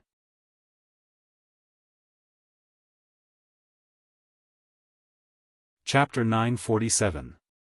Listening to Serena and Luis Quezada's words, Jiang Hai did not know what to say for a while. This was because he really did not know what to say. He was not a saint, nor was he a member of the Maternal, Child, and Child Protection Association. These people were willing to be beaten, and the local government was the one leading them. What ability did he have to control them? On the side of some highways, there were often some little girls who would stop cars. They were there to provide special services. After getting into the car, they would drive while providing services. After the service, they would take the money and get out of the car. Then, they would walk back by themselves. This was their job. Of course, there would also be accidents. For example, the driver would not pay, or they would be attacked by immortals. Some girls would even be killed. This incident had been reported by the international media hundreds of times, but it was still useless. These people would still exist because they were willing to do so.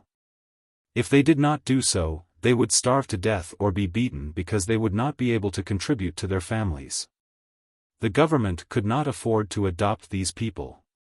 They could only live at home, and if they lived at home, they had to contribute to their families. This was how South Americans thought. Therefore, over the years, many children would be sold into the city. However, the imagined forced sale rarely happened. These people were not forced to become prostitutes here. These people were all willing to leave the poor mountainous areas and come to the city. They did not need any skills to earn a lot of money. They could wear beautiful new clothes and even receive an education. They liked this kind of life very much. One had to admit that this kind of concept of price was completely opposite to Jiang Hai's. But think about it. Wasn't it the same in the ancient Wuxia? Wives, concubines, maids, and the like were naturally very particular. Rather than suffering in the poor, it was better to be sold to a rich family as a concubine. This was something that could not be happier. One had to admit that people's values were indeed not the same. Hearing Louis Quezada and Serena's words, Jiang Hai did not say anything. Since he was powerless to change things, he was too lazy to say anything. All of you, come and sit beside Mr. Jiang. Keep Mr. Jiang company. Seeing that Jiang Hai didn't say anything, Louis Quezada smiled and said to the two girls who looked a little older. Then the two girls ran over with a smile, their bodies were full of youthful vigor. They sat on Jiang Hai's left and right side, sticking close to her. Seeing that Jiang Hai didn't object, the others also chose their favorite. Seeing that everyone was done choosing, Serena left as well.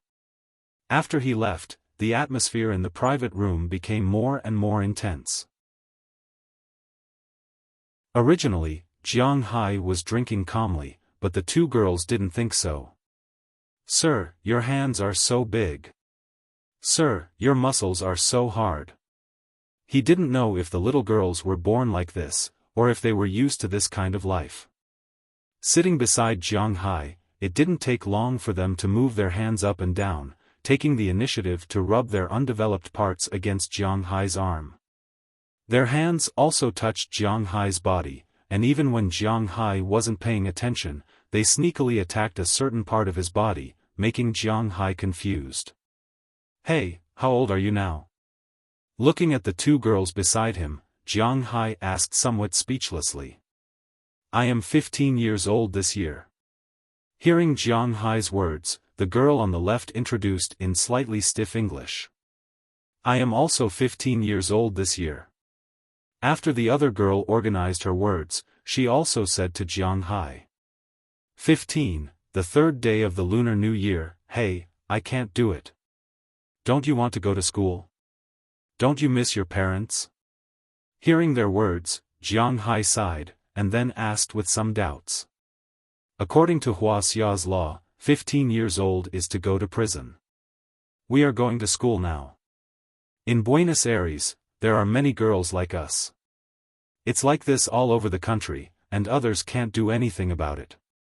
The girl on the left may have better English. After Jiang Hai finished speaking, she smiled and said, "As for my parents, I am in Corinth. As for Dad and Mom, to be honest, I don't really want to. My home is in Corrientes, which is at the border with Baraki. In Baraki, the legal age for marriage is 14 years old. People my age in Baraki are basically already married, or even earlier.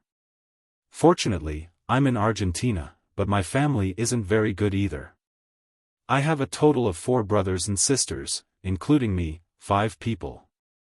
2 years ago, when my eldest sister was 13 years old, she received customers on the side of the highway and never came back. I don't want to become like my eldest sister, so when the brothel people came to our village to recruit people, I took the initiative to sign up. Now, life here is very happy for me." Looking at Jiang Hai, the girl on the left said with a smile. Hearing her words, Jiang Hai sighed. The atmosphere in this country was like this. What else could he say? Perhaps in her family, the previous generation, the generation before that, and the generation before that, had all been like this. Jiang Hai wanted to say something, but it was useless. Just as Jiang Hai was sighing, he suddenly felt a soft thing in his hand. Looking back, he found that the other girl with poor English had already wiped the jersey she was wearing and printed Jiang Hai's palm on her newly developed and indescribable thing. Feeling the softness in his hand, Jiang Hai was completely stunned. Looking at Jiang Hai's expression, the two girls laughed. For them, this was just their daily life. Here, they can learn, they can make money, and they don't have to be afraid of hunger or cold. The only thing they need to do is to use their bodies to please the men. For them, this was not difficult.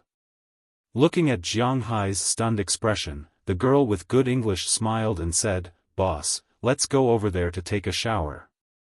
Okay. Seeing that they were so proactive and did not look like they were being forced, Jiang Hai sighed. Since that was the case, he would not be the bad guy. He just heard that these girls would be paid according to the amount of service they performed. Among the money, there was a fixed 1,500 pesos, which was $10, which was to be given to Serena. As for the rest, how much they could earn would depend on their ability. In this line of work, it was impossible to take money for no reason. It had to be based on the amount of service they performed. This was because they were also afraid that the customers would complain about them after they left.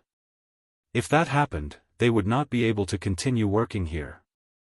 Jiang Hai could only laugh at this. Following the two girls, Jiang Hai walked out of the private room and went directly to a nearby elevator. The elevator went to the 4th floor. After getting off the elevator, they brought Jiang Hai into a room that looked like a water bath. Jiang Hai was not an honest person in the past. Naturally, he had done this before. Especially after the popularity of All the Way West, many bathhouses in the country started doing this. After entering the room, the two girls took off their clothes. They threw their jerseys, pants, socks, and so on the shelf at the side. In fact, they usually didn't dress like this. They had a game today, right? Seeing that they had taken off their clothes, they turned around and helped Jiang Hai take off his clothes. After taking off Jiang Hai's shirt, the girl with poor English asked Jiang Hai, "Customer, can I lick you? You can do whatever you want. I think you are quite pitiful. Help me spend as much money as possible." Hearing the girl's words, Jiang Hai sighed. The only thing he could do was to let these girls earn more money. Hearing Jiang Hai's words, the two girls' eyes could not help but light up. Then the girl kissed Jiang Hai's top. She did not know if Jiang Hai was allowed to write on it. The girl's green tongue was constantly moving. The feeling was indeed a little different. The other girl sped up the time to help Jiang Hai take off his clothes. Although Jiang Hai had always said that he could not bear to touch a girl, it was inevitable that a man would raise the flag after being teased. When the girl with better English saw the flagpole, she could not help but exclaim in surprise. "Oh my God, this is great!" Hearing her exclamation, the girl who was originally licking Jiang Hai's two indescribable places also looked down and exclaimed. Then, she stopped licking the flag and knelt down together. Looking at the thing in front of them, the two girls licked their lips. The girl with better English directly lowered her head, while the other one helped to stimulate Jiang Hai's senses. Jiang Hai could be considered to be a veteran. After all, there were only so many women who had a fixed relationship with him. But the two girls in front of him gave him a different kind of stimulation. This time, Jiang Hai only lasted for about 20 minutes before it was over. It's really great. We can use it for a long time. Looking at the flagpole that was still standing after the end of the first contact battle, the two girls said with shining eyes. Hearing their words, Jiang Hai also smiled helplessly. Am I getting more and more perverted? But before he could reflect on himself, the two girls had already pulled him to the side of a large jacuzzi in the distance. The water that had been filled when they came in was already full at this time. After letting Jiang Hai lie in it, the two girls also lay in it, one on the left and one on the right.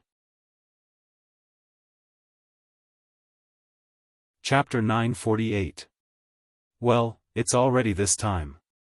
Looking at the watch on the bedside in a daze, Jiang Hai patted his head and sat up from the bed.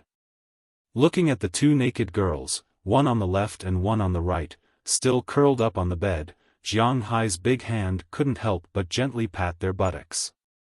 Last night, they really had a lot of fun. He had to admit that children had good stamina. It was said that children were like wolves in their 30s and tigers in their 40s. That was because children in their teens in China hadn't started learning yet. In their 20s, they would more or less be a little shy. In their 30s, they would no longer be shy, and their needs would skyrocket. These children here, on the other hand, didn't have any shyness. Although they weren't old enough to do these things, they were very curious. What kind of position, what kind of process, they wanted to experience. In addition, Jiang Hai said that they didn't have to worry about her wallet, so last night they played very crazily. In the mouth, in the front, behind, and in the hands, they even hugged each other tightly. Jiang Hai took advantage of their indescribable outside body to come out once. It could be said that they had played all kinds of games. Even Jiang Hai's body had fallen asleep, let alone them. So, even though Jiang Hai was patting them now, they didn't show any signs of waking up. Shaking his head, Jiang Hai went to take a shower. After putting down enough dollars, he put on his clothes and left. When he left the room, the surroundings were already very quiet. He took the elevator to the first floor, only to find that it was already empty. Only a few workers were cleaning up there. Jiang Hai didn't care and went straight to the parking lot. When he arrived, he found that Connerson Peters had been waiting here for a long time. Connerson was indeed not that interested in women, but he wasn't a virgin who didn't know anything. So, he also stayed here last night, but he woke up early. When he saw Jiang Hai come out, he also stood up and followed beside Jiang Hai. Jiang Hai saw that the others hadn't come out yet, so he wasn't in a hurry. He first went to a nearby shop to have breakfast. While he was eating, Belle Lester, Louis Cazada, and the others came out one by one. It was said that men had 4 irons. Originally, Jiang Hai thought that Louis Cazada was a very bad guy. Even if he deliberately learned Chinese for him, Jiang Hai was still very unhappy with him. However, at this time, his opinion of him had changed a little. After all, they had played together before, so they could be considered buddies. Therefore, Jiang Hai specially treated him to breakfast this morning. As for the wine last night, naturally, he paid for it. As for the money that they had to pay, naturally, they paid for it separately. This kind of thing was very particular. No matter how good a buddy was, they wouldn't treat each other like this. It could be said that this island's iron output was equivalent to half of China's iron output, and that was not all. The reserves of uranium, aluminum, and manganese were the 3rd largest in the world. There were 23 billion tons of coal reserves, 3.6 billion barrels of oil reserves, and 133 billion cubic meters of natural gas. There was no need to mention the hydroelectric resources. It was surrounded by the sea, and there were also forest resources and grassland resources. It could be said that this place was a perfect treasure trove, except for the cold. Of course, Jiang Hai did not feel anything about this place. To him, it was just a place to pass by. Argentina's Tierra del Fuego was equivalent to a province. Its capital, Ushuaia, was a small city with a population of only 30,000. It was officially opened in 1960. Every year at this time, which was the summer when the southern half of the environment was polluted, there were many tourists from all over the world. After all, everyone was quite interested in seeing the South Pole with their own eyes. Jiang Hai's goal this time was also here. After arriving here, they will take the icebreaker and go directly to the South Pole. Then they will land at the USA's South Pole Detection Station and then go deep into the interior of the South Pole.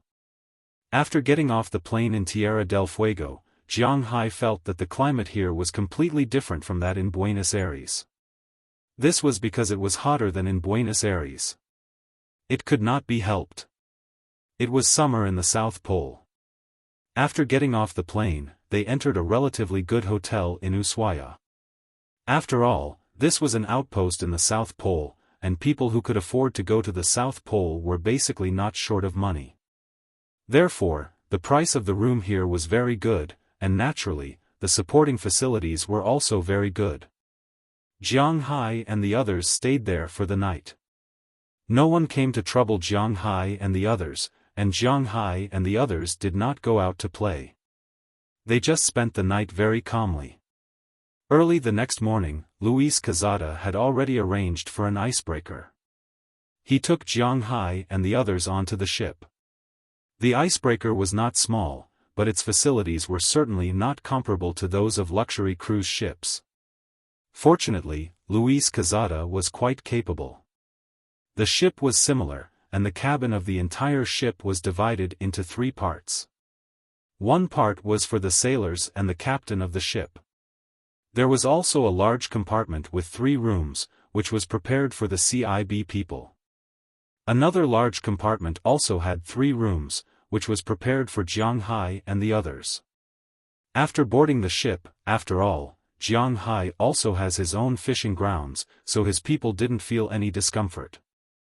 However, people who often go to the sea know that after going out to sea, they can't see anything, so it's quite boring. Sitting on this ship was the same. Because it was summer now, there were no glaciers on the sea level, so naturally, there was nothing to see.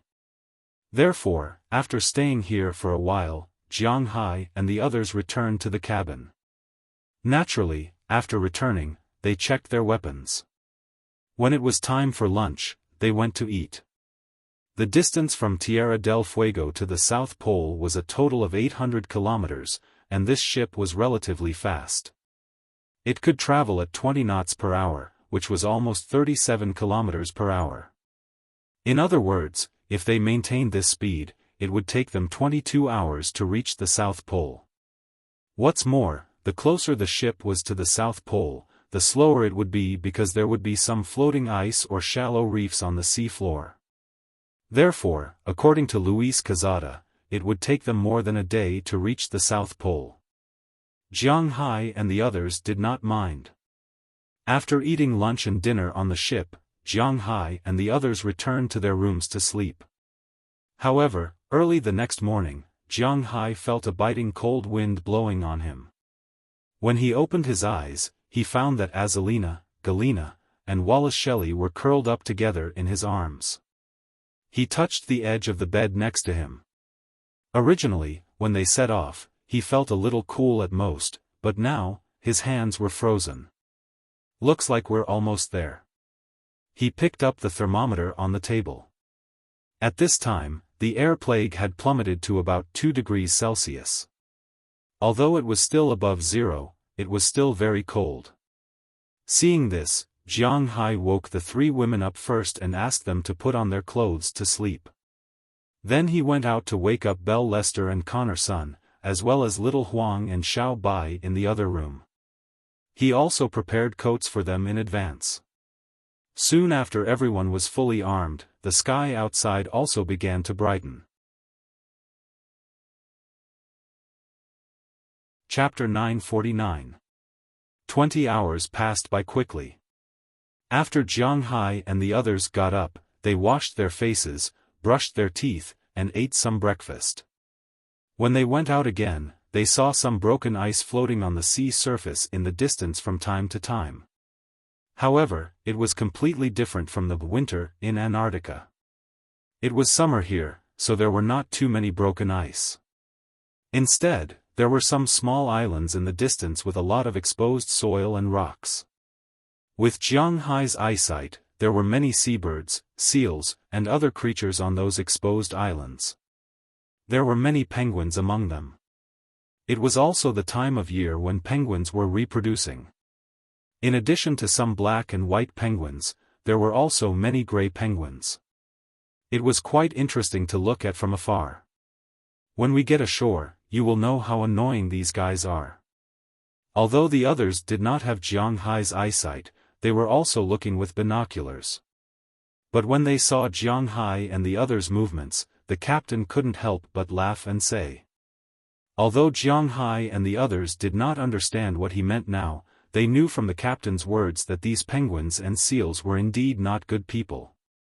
As the ship got closer and closer to the Antarctic continent, Jiang Hai and the others also felt the Antarctic winter. They were now by the sea, so the temperature was not very cold. It was about 2 or 3 degrees below zero. But when the sea breeze blew, it was not ordinary cold. Fortunately, Jiang Hai and the others were used to the temperature in his fishing ground, but some of the CIB people could not stand it. The 3 team members were still fine. They were outside all day long, so they could still withstand the wind and sun. They wore thick combat uniforms, tactical vests, and other things, and held guns. But the 2 guys, Louis Cazada and Jittered Maud, could not stand it. After looking outside for a while, they returned to the cabin. As for whether they went to get warm, and how to get warm, Jiang Hai and the others did not know. Standing on the ship, they felt the biting cold north wind. Not long after, the outline of a scientific research station in the distance appeared in front of Jiang Hai and the others. Almost all the major countries in the world had scientific research stations in Antarctica. Most of them were from Soviet Russia. This was also the result of the Cold War. At that time, Soviet Russia had been competing with the United States for the position of the world's leader. Whatever the United States did, the United States would do. At that time, Soviet Russia was really strong. But unfortunately, Soviet Russia's heavy industry was extremely developed, but its light industry was really not good. It was almost non-existent. At that time, almost all the light industry came from Wuxia. In the far east of Soviet Russia, which was the Siberian region, people like Jiang Hai and the others had heard of it. Their parents' generation would often take the train to the border. There, they would trade the light industry products from Wuxia for gold or other valuable things. At that time, one of Fu Yuan's relatives was in this business. Once, after he had finished trading, he saw someone selling Caucasian puppies. This type of puppy was worth a few hundred RMB in China at that time, so he took a piece of clothing worth 50 RMB and exchanged it for 2 puppies. He sold one and gave the other to Fu Yuan's family. Jiang Hai and the others knew about this. It was because they only developed heavy industry and did not develop light industry. As the world gradually became peaceful, the main products produced by the heavy industry in Soviet Russia, such as weapons, could not be sold. After that, they were cheated by the United States, and Soviet Russia was finished. Then, they disintegrated. But these things that were inherited from the previous era were still very useful. Currently, Soviet Russia had 8 scientific research stations in Antarctica, which was the most. The second was the United States with 5, followed by Wuxia with 4. Normally, people who came to Antarctica for vacation would first land on Half Moon Island. There was Argentina's Camara Scientific Research Station there. But Jiang Hai was not here for vacation, so they went straight to the American Scientific Research Station. The big ship slowly docked at the bridge outside the Scientific Research Station. Then, Jiang Hai and the others prepared to disembark. But just as they were about to disembark, the people on the ship were also preparing to disembark. "Are you going to wait for us here?" Jiang Hai looked at these people and asked with some doubts. Of course, the CIA officer paid for the round trip. "There are no fish now, so it's better for us to wait for you. Moreover, there are many entertainment programs here." Hearing Jiang Hai's words, the captain laughed. Looking at his smile, Jiang Hai was a little confused. What entertainment could there be in this world of ice and snow? Jiang Hai shook his head. Since these people were not leaving, it would save him a lot of trouble. Carrying his things, Jiang Hai got off the ship and went to the center of the scientific research station. There were some exposed areas with a large group of penguins and seals. The seals were more or less clever. When they saw the ship coming from afar, most of the seals dove into the cold sea. Although they did not swim away, they watched the people on the ship from the sea. If these people had the intention to attack them, these guys would immediately dive into the sea and escape. The penguins were much more stupid. In fact, no one would catch a penguin. First, because there were really many of these animals. Second, because these things were really worthless. The skin of penguins was really not suitable to be made into clothes. Although they looked like this, the fur on their skin was really feathers. It might not be as useful as duck feathers or goose feathers. Also, who would go through so much trouble to come to Antarctica to kill these creatures? Next was the meat of this creature. Perhaps it was to keep out the cold, so it was all fat. If it was in ancient times, these moving pieces of fat might have been really popular with the common people, but who would eat them now? This was the reality. Therefore, there were 120 million of these creatures in Antarctica alone. They had nothing to do with being endangered or high risk. The seals in Antarctica could eat 15 penguins a day, so these things were really not a lot. After getting off the ship, Jiang Hai knew the first reason why penguins were so annoying, because these guys were too smelly. When they were on the ship, they were far away, and the wind was blowing from the south to the north. After all, it was summer, so Jiang Hai did not smell it. When he got off the ship, he felt like he had entered a chicken farm. Penguins were the same as most birds. They didn't have a fixed place to defecate. They could defecate wherever they wanted. Therefore, from afar, one couldn't see clearly. Now that they were closer, they could see bird feces everywhere. The stench combined with the fishy smell of the sea almost made Jiang Hai vomit. Even his subordinates couldn't help it. Fortunately, these people were all experienced fighters. Whether it was Azalina or Belle, they were not weak. Knerson Peters used to fight in the underworld. He had endured human feces mixed with blood in the ring, let alone bird poop, so he did not do anything else. Among the CIA people, the 3 soldiers naturally did not care, but the woman, Jittered Maud, and Louis Cazada, vomited on the spot when the wind blew. After they got used to it, they covered their noses and walked out of the area. They entered the scientific research station that belonged to the United States in the distance. As soon as they walked in, they saw a fat man holding a beer and looking at Jiang Hai and the others with a smile. Especially when he saw the 4 women who came with the team, his eyes could not help but light up. "Welcome, welcome. Come in, please." The guy smiled at Jiang Hai and the others and said with a smile, "This is Dr. Vistan Karl, the person in charge of this scientific research station."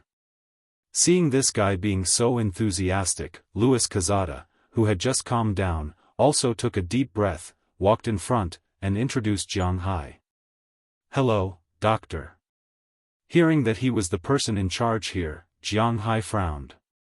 His sixth sense told him that this guy was definitely up to no good, especially when he looked at the 3 women beside him just now. But because this was his territory, Jiang Hai still reached out and shook his hand.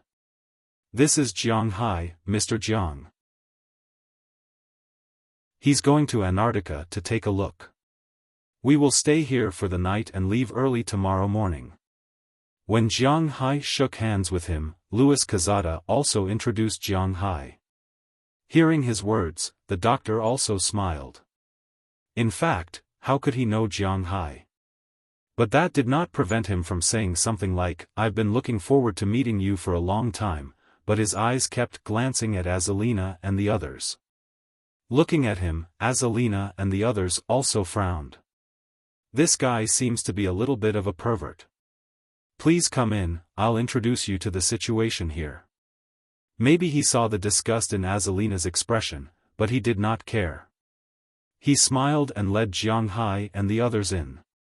Not long after, Jiang Hai and the others walked into the scientific research station. The scientific research station was divided into 3 major areas. The living area, the scientific research area, and the observation area. The so-called observation area was an open-air platform. Of course, there was a glass cover outside to block the wind. Here, one could observe and record the celestial phenomenon of Antarctica. There were many machines and the like in the scientific research area, which Jiang Hai could not understand. The living area was definitely one of the largest areas in the scientific research station. Everyone had their own independent living space.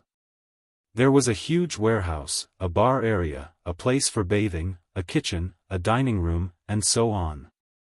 However, Jiang Hai found that in this scientific research station, regardless of whether it was men or women, they were all looking at Jiang Hai and the others strangely. The men were looking at the women in Jiang Hai's team presumptuously, while the women were looking at Jiang Hai. Many women were about to drool at the sight of Coniston Peters, who was a big and tall man. Chapter 950. What does this mean? Jiang Hai looked at the eyes of these people in front of him. If it weren't for the fact that these people still looked like humans, he would have thought that he was in a Resident Evil world. Why do these people's eyes look so strange? Oh, I'm not sure. I'll go and ask right away. Louis Cazada also felt that the atmosphere was a bit strange, so after thinking for a while, he said something to Jiang Hai. He then nodded to Jittered Maud behind him. After Jittered Maud saw Louis Cazada nodding, she immediately took out a smartphone. However, her phone was different from ordinary smartphones. The system of this phone was the internal system of the CIA. No one could hack it, not even Wallace Shelley. And it seemed that the technology behind it was also very strong. Basically, a mobile phone is a transparent piece of glass. It's very thin, and if it's not turned on, others can't see it. Of course, they can see it themselves. Jiang Hai has always been very interested in this kind of black technology, but for this kind of black technology, he feels that it's ordinary because he doesn't lack such black technology. Don't forget, he was a shareholder of Google, although the smart system in his house was not yet complete. But before he left, the two guys at Google also gave Jiang Hai a new bracelet that was connected to his glasses. When he wanted to make a call, he did not need to take out his phone anymore. He could directly look at it with his eyes. The bracelet would project the phone's screen, and he could directly operate it on it. It could be projected into the air, on his arm, or on the table, etc. The technology seemed to be very powerful, so he was not envious of the transparent phone. After all, we don't have much hot water here. In the kitchen over there, dinner time is at 5:30 p.m. If you have any requests, remember to tell the chef in advance. The chef will try his best to satisfy your requests, but the amount is up to them. There's a public bath here, and there's a bar over there. As long as someone is there, you can buy beer. Beer is free, but foreign wine costs money. You can't enter the research room, but the observation deck doesn't matter. Any other questions? At this time, Vestin Karl led Jiang Hai and the others to a row of rooms and said to Jiang Hai. After hearing that there were no more questions, Jiang Hai and the others also got the keys to their respective rooms. After opening the door, they also walked into their rooms. But when he saw that Azalina, Wallace Shelley, and Galina Vizcaya had all moved into Jiang Hai's room, he couldn't help but twitch his mouth, then sighed helplessly, turned around, and left. It was obvious that he was not in a good mood now. What do you mean? Looking at the man who seemed to be unhappy walking away, Jiang Hai frowned and asked with some puzzlement. Ahem, we seem to have broken the rules here. Hearing Jiang Hai's words, Jittered Maud's face inexplicably blushed, then he showed the information in his hand to Jiang Hai. Jiang Hai couldn't help but be stunned, then his expression became a little strange. Because the information written on it seemed a bit ridiculous, to be honest, Jiang Hai himself found it quite difficult to accept what was written on the information. Because the geographical conditions in Antarctica were somewhat special, this place could only be entered for 3 months in a year, and there were still 9 months where it could not be entered. Therefore, supply ships and the like would transport enough materials for these people to live for 9 months. During these 3 months, then these people from the scientific research station would be left here for 9 months. During this time, they couldn't contact their families, so naturally there was no entertainment to speak of. Because the sunlight in Antarctica was very short during winter, electricity was also available. Everyone lived together all day without electricity, there was nothing to play with, and there was almost no way to go out. Under such circumstances, the Americans, or rather the Westerners, were originally very indulgent. Just like in the ancient Wuxia, everyone went to bed early and there was no nightlife. Under such circumstances, there was nothing else to do except for not being able to write about it. Therefore, there was also an unwritten rule in the Antarctic Scientific Research Station, which was to make this place an independent existence from the rest of the world. Here, the way to vent was to find a partner, which was what the people here called an ice wife or an ice husband. Many of these people were married people, so they didn't care about this. Each person would use at least 120 condoms every year, not to mention when they didn't bring any. Therefore, the Antarctic Scientific Research Station would give these people an experience every year, the most important of which was to check for diseases such as AIDS. Although these scientific research stations tried to recruit people according to a 1-to-1 ratio, not many women were willing to come, so basically, the recruitment ratio was about 2-to-1. In this way, in the scientific research station, women were well-deserved queens. They had the right to choose their own partners, and the men were somewhat depressed. This time, when they saw that there were 4 beautiful women in Jiang Hai's group, the men were very excited. However, when they saw Azalina and the others living in Jiang Hai's room, they knew that they had no chance, so Dr. Carl sighed helplessly. It seems that this place is really messy. After reading the information, Jiang Hai then gave the phone to Jittered Maud and curled his lips. He knew that these guys were up to no good just now. Don't go out easily tonight. Don't cause any trouble. Tomorrow morning, we will leave after getting the supplies. Louis Cazada, who also read the information, also said at this time, then walked into his room. Jittered Maud thought for a while and followed in. Sure enough, the two of them were having an affair. As for Jiang Hai and the others, they also returned to their rooms. After resting in the room, Jiang Hai and the others went to the restaurant for dinner in the evening. When they were in the restaurant, naturally, many people paid attention to Jiang Hai and the others, but they were not stupid. Maybe they knew that they couldn't afford to offend these people, and they were all taken, so these people didn't come to trouble Jiang Hai and the others. They just watched from a distance. Of course, the most important reason was that these people had actually just arrived. It was summer now, so naturally, they could go back and forth through the supply ship, so they didn't need much now. After dinner, Jiang Hai and the others went back to rest. Early the next morning, Jiang Hai and the others left here. However, before they left, they naturally had to get the supplies. The CIA's work, especially with Jiang Hai's financial support, was very reliable. The scientific research station here had already prepared the things they needed. There were 6 huge snowmobiles, each of which could seat 4 people, but now only 2 people could ride each one because they still had to store supplies and so on. There were also a lot of supplies. There were windproof tents, special pots, alcohol blocks, medical kits, and things similar to heat packs. There were also military shovels, pickaxes, hammers, and so on. There were all kinds of tools, but most of them were food. In Antarctica, there was no shortage of water. The seawater couldn't freeze because only water vapor could freeze and turn into snow. So all the snow and ice in Antarctica was freshwater. This didn't matter.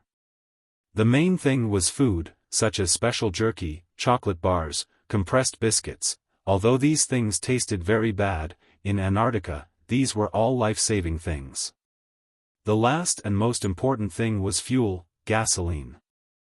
Jiang Hai's snowmobiles were a mixture of gasoline and electricity. There was a solar panel on the snowmobiles. During the day, they could use the electricity to run. If there was not enough electricity, or if it was a cloudy day for a long time, or if they had to travel at night, then they could use gasoline. Because gasoline was a mixed liquid, its freezing point, which was the so-called freezing point, was different. Generally speaking, the freezing point of gasoline in China was between -35 to 45 degrees Celsius. In some extremely cold places, it could also reach 50 to 60 degrees Celsius. However, at the Antarctic Scientific Research Station, it was -60 to -70 degrees Celsius all year round, or even colder. Therefore, the freezing point of gasoline here was -80 degrees Celsius, which was also the lowest temperature. -80 degrees Celsius was enough to deal with a lot of situations. Of course, if it reached -80 degrees Celsius or above, then there was no need to go out. Not everyone would seek death at that time. For Jiang Hai, he had spent money anyway, so Jiang Hai and the others didn't stand on ceremony. After packing more than a dozen bags of supplies and more than 20 barrels of gasoline, they left the scientific research station, avoiding the reluctant gazes of these guys. After going outside, Jiang Hai and the others were naturally fully armed. Even Jiang Hai and Xiao Bai were wearing their own custom-made clothes and two specially made anti-snow goggles. Sitting behind Jiang Hai's snowmobile, they looked quite impressive. Then, Jiang Hai and the others drove the 6 snowmobiles and sped towards the interior of Antarctica. Although Louis Quezada had never been to Antarctica personally, he knew the route and location very well, so he just needed to follow his navigation. Although the snowmobiles couldn't be compared to real motorcycles, they were still very fast here, almost reaching a speed of about 80 kilometers per hour. However, although they weren't slow, the snowmobiles were almost silent because there were snow mountains and glaciers everywhere in Antarctica. If they weren't careful, they could cause an avalanche.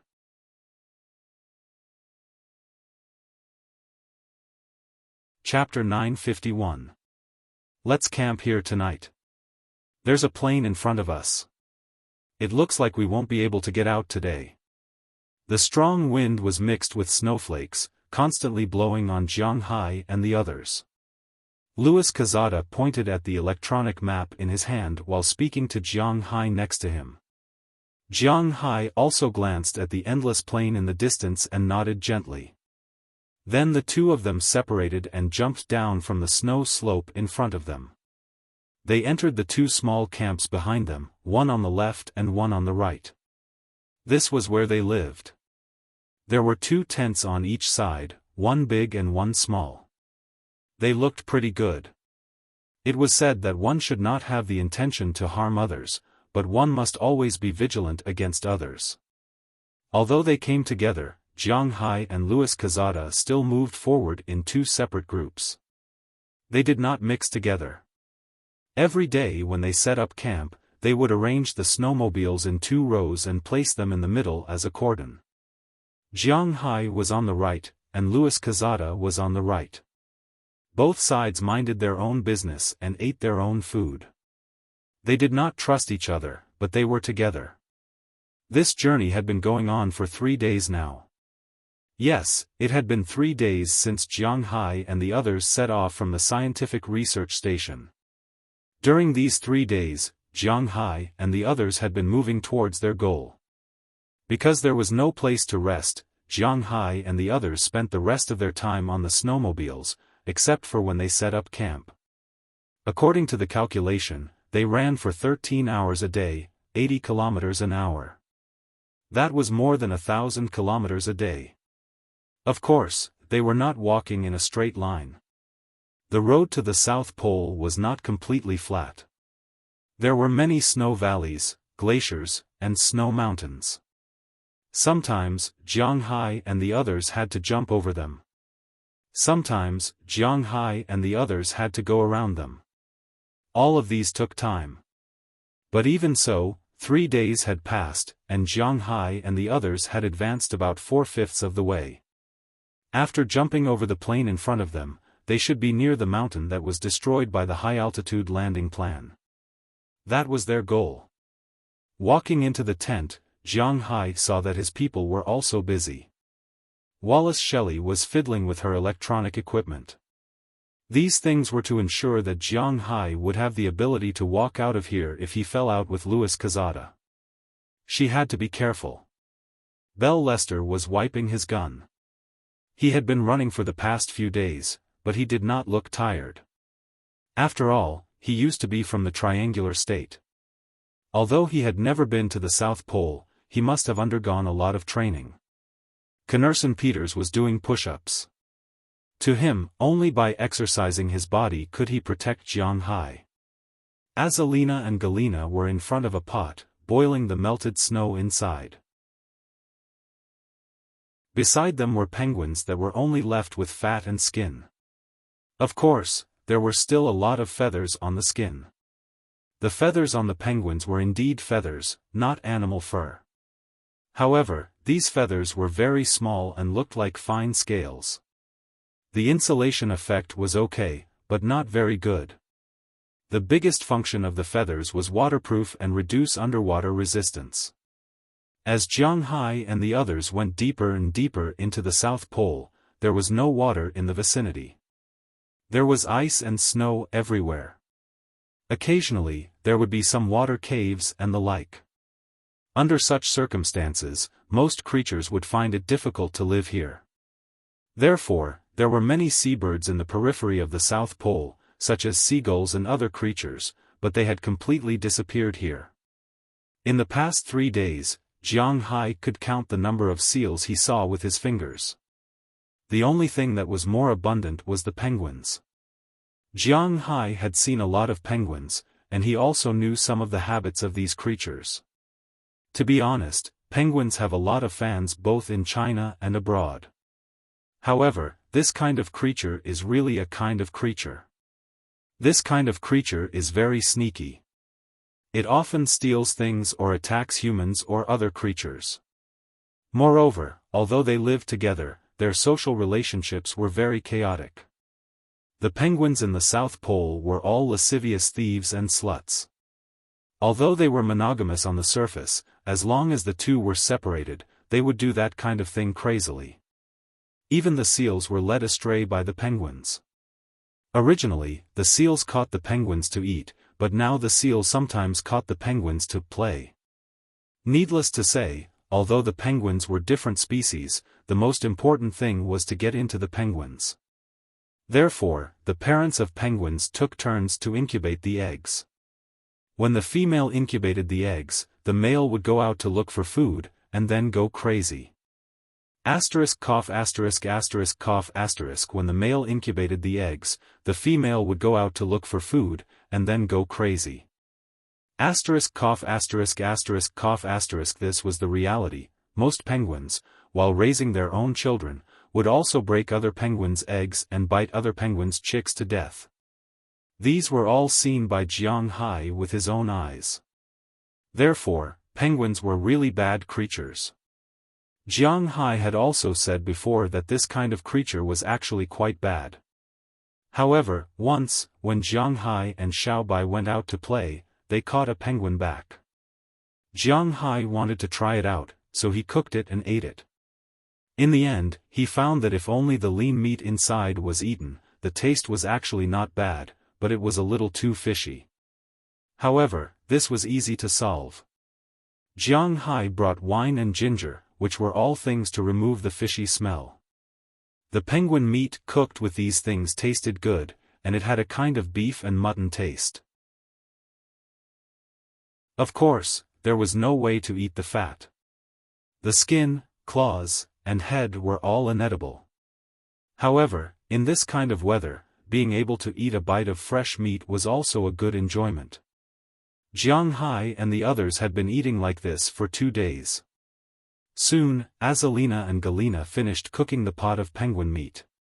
After quietly throwing away the soup, they boiled a new pot of water and threw the penguin meat, dried vegetables, and other things into the pot. As the water in the pot boiled again, the smell of broth filled the tent. Smelling this smell, everyone's eyes also focused on it. As the broth was ready, Azalina also gave everyone a big bowl of broth. Little Huang and Xiaobai also had a bowl each. Then, with the compressed biscuits, Jiang Hai and the others also started eating. They should be arriving soon. Azalina asked Jiang Hai while eating. Well, they should be arriving soon. Abel nodded. According to Louis Cazada, they should be arriving tomorrow. Then we have to be careful. Galina also looked at Azalina and said after hearing what Jiang Hai said. Don't worry, they won't have the guts to touch us before they find out anything. Hearing what she said, Jiang Hai also smiled and said. He was telling the truth. For a privileged person like him, there was really nothing to be afraid of. There's no harm in being careful, boss. At this time, Bell smiled at the side, he still supported Galina's statement. Well, there's no harm in being careful. Hearing Bell's words, Jiang Hai nodded. There's no harm in being careful. Soon, everyone finished the food in front of them, and then Bell and Connerson Peters returned to their tent. Little Huang and Xiaobai also ran outside the tent sensibly. They will be on guard nearby and will come back to sleep during the day tomorrow. Compared to being on guard, they are actually more dutiful. Then, only Jiang Hai and the other three were left in the tent. Of course, this is the Great South Pole. Jiang Hai is not crazy enough to make children in the tent, but rubbing and hugging are inevitable, and they are more used to this. After changing his clothes, Jiang Hai hugged the three girls and fell asleep. The night passed without any words. The next morning, Azalina heated a pot of water again. After everyone washed up, they looked at the direction of the wind. After all, it was summer. Although the wind was about level 7, they could still walk. After putting on their equipment and packing their things, Jiang Hai and the others rode their snowmobiles, jumped over the snowy peak in front of them, and headed towards the plains in front of them. Along the way, everyone's speed was not slow, and they soon rushed to the plains. However, as the old saying goes, looking at a mountain is close enough to kill a horse. Nothing can be done based on the scenery on the plains. Therefore, even though the mountain did not seem far away, Jiang Hai and the others ran from dawn to dusk before they arrived at this place. After arriving here, both Louis Cazada and Jiang Hai breathed a sigh of relief. For the whole day, they did not rest except for a short break when they had lunch. They kept running and finally arrived. After arriving at the snowy peak, Louis Cazada looked at Jiang Hai and said in a low voice, according to the information on the map, the entrance to the underground city is halfway up the mountain. Are we going tonight or tomorrow? If I say that we'll go tomorrow, will you believe me? Glancing at Louis Cazada, Jiang Hai smiled and said. To be honest, since they were already here, it was impossible for Jiang Hai not to want to go directly. Oh, I don't really believe you. Then let's spend the night in the cave at the entrance. Hearing Jiang Hai's words, Louis Cazada also laughed. As he said, he did not believe that Jiang Hai would not sneak up. In this case, instead of following Jiang Hai after knowing that he had sneaked out, it was better to go in together. He was really curious. What did Jiang Hai want to do? Then let's go. Since it had been decided, Jiang Hai did not say much. With a wave of his hand, the people around him started the snowmobiles one by one and rode towards the direction of the mountain. Although the speed of climbing up the mountain was much slower, it was fortunate that the mountain was very short. It was only about 3,000 meters, and the position halfway up the mountain was more than 1,000 meters. Although the higher they went, the stronger the wind and the colder it became, everyone could still barely hold on. Finally, before the sky was completely dark, Jiang Hai and the others arrived halfway up the mountain. At this moment, what entered their eyes was a huge cave.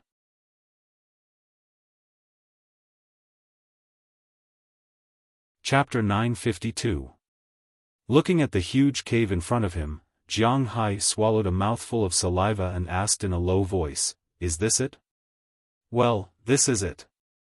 Hearing Jiang Hai's words, Louis Quezada glanced at the GPS in his hand and said with certainty.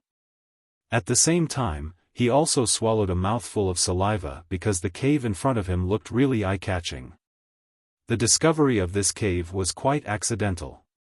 During the United States high-altitude landing operation, a plane happened to hit this snowy mountain and then fell not far away from the mountainside. The model of that plane was R-4D.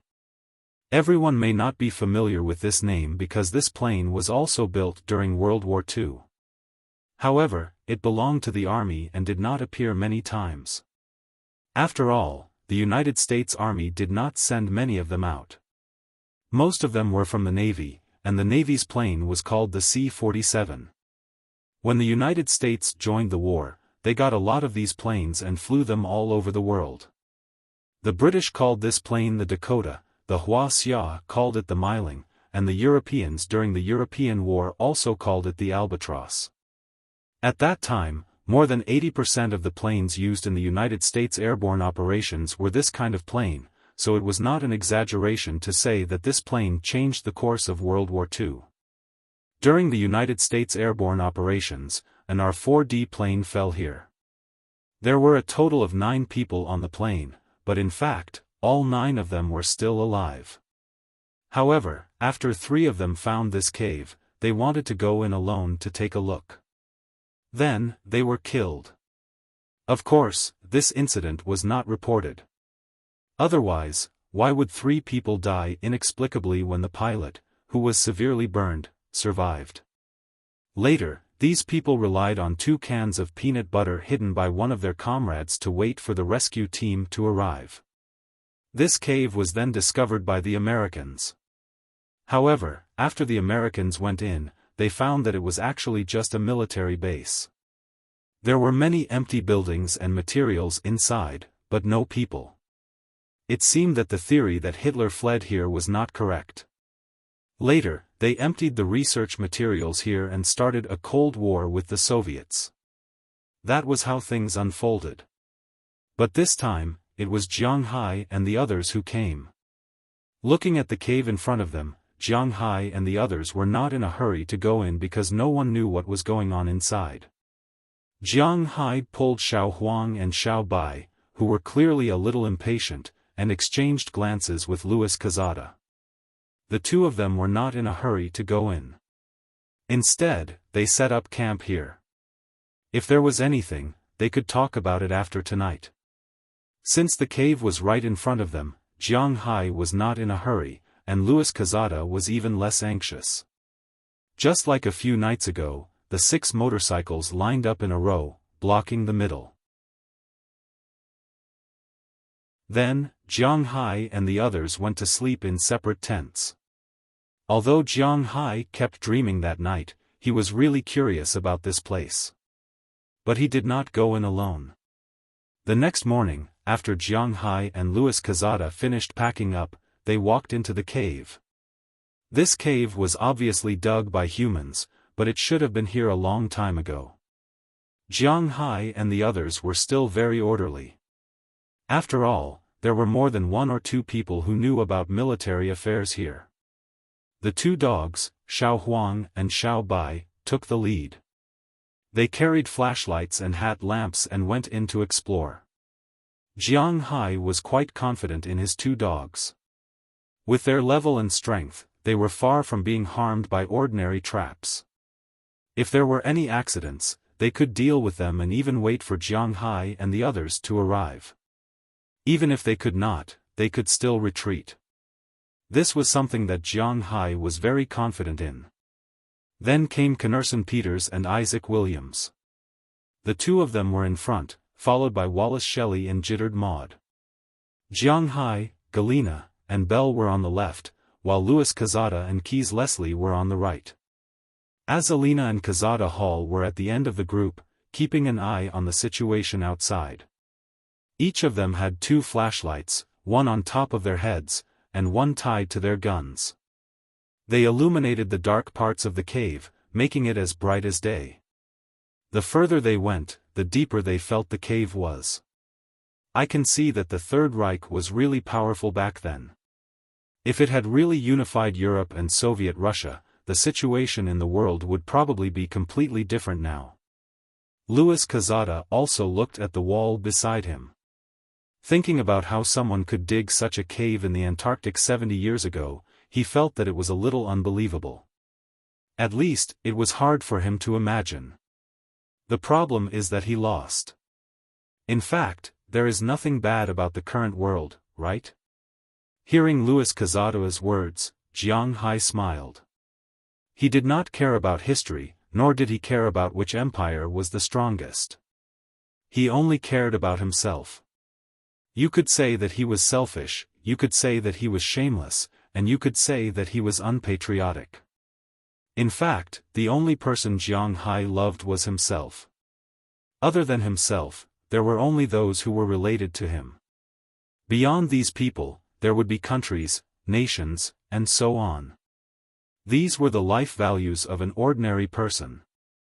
You could not use any moral standards to kidnap him because he did not care about you at all. He was no longer a hot-blooded 17 or 18-year-old young man. His blood had long since turned cold. Well, although I don't want to admit it, you are right, Louis Quezada said in a low voice as he shrugged. Woof woof, woof woof. At this moment, a few dog barks came from afar. It was neither fast nor slow. After hearing it, Jiang Hai nodded secretly. This was also his, Goldie's, and Xiao Bai's secret signal. If they encountered an enemy that they could not defeat, they would retreat quietly. If they were discovered, they would bark quickly. If there was no danger and they had reached the end, they would bark slowly to remind Jiang Hai and the others.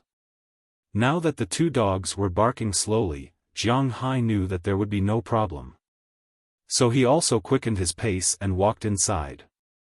As they turned a corner in the cave, a huge metal door appeared in front of Jiang Hai. Jiang Hai and the others could not help but stop and look at the door with a shocked expression. This giant door was really big, about 7 or 8 meters tall. It was made of pure metal. In this cave, at the same time, it looked gloomy, but at the same time, there was a sense of deterrence. In the middle of the door, there was a huge symbol of a reverse cross standing there. However, perhaps because it was too old, a lot of paint had fallen off on the anti-cross sign. It was faintly black, but overall, it was still gray. At this time, Goldie and Xiao Bai were in front of the door. When they saw Jiang Hai and the others coming, they stopped barking and sniffed around. What should we do now? Looking at the door in front of him, Jiang Hai walked over and gently patted the metal door. He heard a clanging sound, then turned his head and looked at Louis Quezada. According to the information, this door can only be opened with a mechanism. Let me see, it should be here. Hearing Jiang Hai's words, Louis Quezada thought for a while and began to look around. Sure enough, it didn't take long for him to find a protruding stone. If he looked carefully, he would find a very hidden circle on the stone. This was the mechanism to enter the door. Seeing this, Louis Quezada couldn't help but press his right hand on it. Unfortunately, the mechanism he had imagined would be triggered, and the door did not open. Perhaps it was because it was too old, rusted, or frozen. In short, Louis Quezada's face turned red, but the door did not move at all. Let me try. Seeing that his boss could not do it, Habakkuk Hall also went over, but unfortunately, it was still useless. Then, Sears Leslie and Isaac Williams also tried, but the result was no use. Looking at them, Jiang Hai could not stand it anymore. He walked over and motioned for Isaac Williams to move aside. To be honest, the 3 people from the CIB were not very optimistic about Jiang Hai. In their opinion, other than being rich, Jiang Hai did not have any other abilities. The ones they really needed to pay attention to in this team were Belle from the Triangular State and Azalina. Of course, they had to be especially careful of Knerson Peters in close combat. This guy's close combat ability was not bad. If they were to rank the danger level of Jiang Hai's team, Azalina, a former agent and assassin, would be number 1. Bale, a soldier of the Triangular State, would be number 2. Galina Vasilkaya would be number 3. Knerson Peters would be number 4, and Wallace Shelley would be number 5. What? Not Jiang Hai. Xiao Bai would be 6th, Xiao Huang would be 7th, and Jiang Hai would be 8th. If Jiang Hai knew what they were thinking, he would probably kill them. But because Jiang Hai was rich, Isaac did not say anything and just backed away. He also wanted to see Jiang Hai lose face. However, to his disappointment, when Jiang Hai put his hand on the stone, he could feel that the inside of the stone was rusted to death. For an average person, there was no way to move it. Unfortunately, he was not an average person. Gritting his teeth, Jiang Hai's physical fitness, which was 8 times that of an ordinary person's, burst forth in an instant. Jiang Hai's hand forcibly pushed the rusty mechanism an inch further in. Then, he exerted more force and pushed it another inch. Even with this last inch, he was able to force open a gap in the door in front of him. Although the gap wasn't big, it wasn't a problem for a person to walk in. Phew! Let's go. Looking at the door stuck there, Jiang Hai also let go of his hand and said with a sigh of relief. Seeing Jiang Hai open the door like this, Louis Cazada and the others were stunned.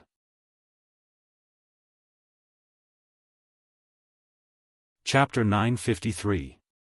Who the hell, born with divine strength? Looking at Jiang Hai opening the door, Louis Cazada and the others were stunned. Among them, Habakkuk Hall looked at Jiang Hai in surprise. He didn't expect Jiang Hai to have such divine strength. Just now, they saw clearly that Jiang Hai didn't use any tricks, he just used his strength to push the switch in. For them, how could this be possible? It was too cruel. Hearing his words, Jiang Hai just smiled, then signaled the 2 dogs to go in first. After waiting for a while, after hearing the 2 dogs barking, Jiang Hai and the others also went in. After Jiang Hai and the others went in, Louis Cazada and the others immediately followed. But after entering the door, Jiang Hai and the others couldn't help but feel a little disappointed. Because after walking in, you will find that there is actually nothing here. This is just a very large hall, very large. In the entire hall, there are many tables and chairs, but these tables and chairs are now frozen, although there is a lot of dust on them, they are not rotten. In the middle of the hall, there is a platform that looks like a speech platform. On top of it, there is a red reverse cross with black words, representing who owns this place. The entire space is gray, as if it can't be washed clean. Other than that, there is nothing else here. It really looks very ordinary. Boss, there is a distribution map here. At this time, Belle looked around in the distance, then said to Jiang Hai. Hearing Belle's words, Jiang Hai and the others looked at each other, then walked over and checked it. The internal distribution map here is engraved on a huge stone, which will not be destroyed by the passage of time. The distribution map on the stone is very deep and obvious. Jiang Hai and the others should be in the main hall now. In addition to the main hall, there is a rest area, living area, planting area, information area, and military area. Rather than calling it an underground fortress, it would be more appropriate to call it an underground city. Back then, when the Germans built this place, it seemed like they were really going to use it as a place to live. Not only were there troops stationed here, but there were also civilians and scientists. It seemed like the Chancellor was really going to move the elites of the Third Reich here. There's almost no important information here. Basically, all the important information has been taken away by the Federation. Looking at the map, Louis Cazada said to Jiang Hai. Indeed, there is no information on this map. Whether it was about weapons or people's livelihood, the Americans would not stay. Let's go take a look. However, it was a pity that Jiang Hai didn't want weapons, nor did he want people's livelihood. What he wanted was information about the totem. If they didn't have it here, then it would be troublesome for him to get it from the United States. What they wanted was most likely Jiang Hai's farming methods. At that time, he would have no choice but to give up. After preparing for the worst, Jiang Hai's first step was to go to the reference room. According to what was written on the map, the reference room was behind the plantation area. To go to the reference room, they must first go to the plantation area. Jiang Hai and the others walked towards the plantation area first. After passing through a gate and a long corridor, the plantation area appeared in front of Jiang Hai. Looking at the plantation area in front of them, Jiang Hai and the others couldn't help but feel a little surprised. This was because the plantation area was really big. At a glance, it wasn't small at all. Most importantly, this was only one plantation area. According to the map, there were almost 20 such plantation areas. According to Jiang Hai's estimation, this place was about 500 acres, which was about 2 square kilometers in size. 20 of them would be 40 square kilometers in size. He had to admit that these Germans were really powerful. They could actually make so much space in the ice and snow of Antarctica. In fact, 70 years later, this would definitely be a huge project. But 70 years ago, the Germans quietly made such a thing. It was really terrifying. The soil here is so fertile. Knersen Peters, who had been following Hermann Fels in the fields these days, squatted down and grabbed a handful of soil. He couldn't help but feel surprised. This was underground, not above ground. So although the temperature was low, it wasn't as low as above ground. The water vapor didn't completely freeze. Although he didn't know where the soil came from, in Jiang Hai's view, the soil here wasn't worse than the soil in Jiang Hai's hometown in the northeast. The soil here could be kneaded into a ball with just a light pinch. Moreover, it was not like mud. This was soil, because if you shook it again, the soil would scatter. This was completely different from yellow soil and sand. This was the most suitable black soil for farming. This soil has been untouched for more than 70 years. It would be strange if it wasn't fertile. Hearing Knersen Peters's words, Louis Cazada also looked at the soil and said with a smile. Then Jiang Hai and the others no longer bothered about the soil problem and continued to walk inside. They had to admit that the Germans were really creative. The planting areas later were actually different. Some were smaller and were surrounded one by one. They should be used to raise chickens or pigs. There were also some puddles that should be used to raise fish. As for the land that Jiang Hai saw at the beginning, it should be used to grow wheat. It was known that foreigners liked to eat bread and not rice, so their main food source was wheat. After walking through these planting areas, Jiang Hai and the others came to the reference room from afar. But when he walked in, he found that the place was much messier than the outside. There were dust and smashed tables and chairs everywhere. There were also a lot of papers on the ground. It was a mess because when the Americans found this place, February was almost over. They had to rush back before February to transport the important things here. The reference room was naturally the most important, so they took the most important materials and left in a panic. Some of the less important materials were scattered here. For them, these things were nothing. After Jiang Hai walked into the reference room, he picked up a piece of paper and patted off the dust on it. Jiang Hai looked at it carefully. As a result, after reading a few lines, he threw the paper away. It turned out to be a poem praising Hitler and the Führer. Jiang Hai had nothing to say about it. He was not here to look for this thing. Mr. Jiang, what are you looking for? Do you need our help? Seeing Jiang Hai bend down and pick up a piece of paper again, Louis Quixote couldn't help but ask Jiang Hai with a smile. However, Jiang Hai shook his head. What a joke! How could he tell him what he wanted? So, he flatly refused. Seeing that Jiang Hai didn't want to talk to him, Louis Quixote just shrugged his shoulders indifferently. Since Jiang Hai had already decided, then he might as well listen to him. Then he took his people and casually browsed through the information in the room. At the same time, he couldn't help but sigh. Germany was still very powerful in the past. If it wasn't for them seeking death, then perhaps the situation of the world would be different now. In fact, if one wasn't in the position, one shouldn't meddle in politics. Looking at it now, the biggest problem with Germany's strategy was that they didn't destroy the United Kingdom and unify Europe first. Instead, they went to attack Russia. After all, there were too few Germans, so the initial elites were quickly defeated. The logistics couldn't keep up, and the rhythm couldn't be set. This slowly became troublesome. But in fact, there were also scholars who said that Germany had no choice but to do so. After the end of World War I, Germany's economy had already been destroyed by Europe. After Hitler came to power, although the economy recovered a little, the nature of the people was still very bad. They needed to occupy more land and more living space to stimulate their national pride and strong combat power. As the saying went, it was just drawing a big picture to make the people proud and stimulate their combat power. That was all. When they attacked Europe, they actually did well in the beginning.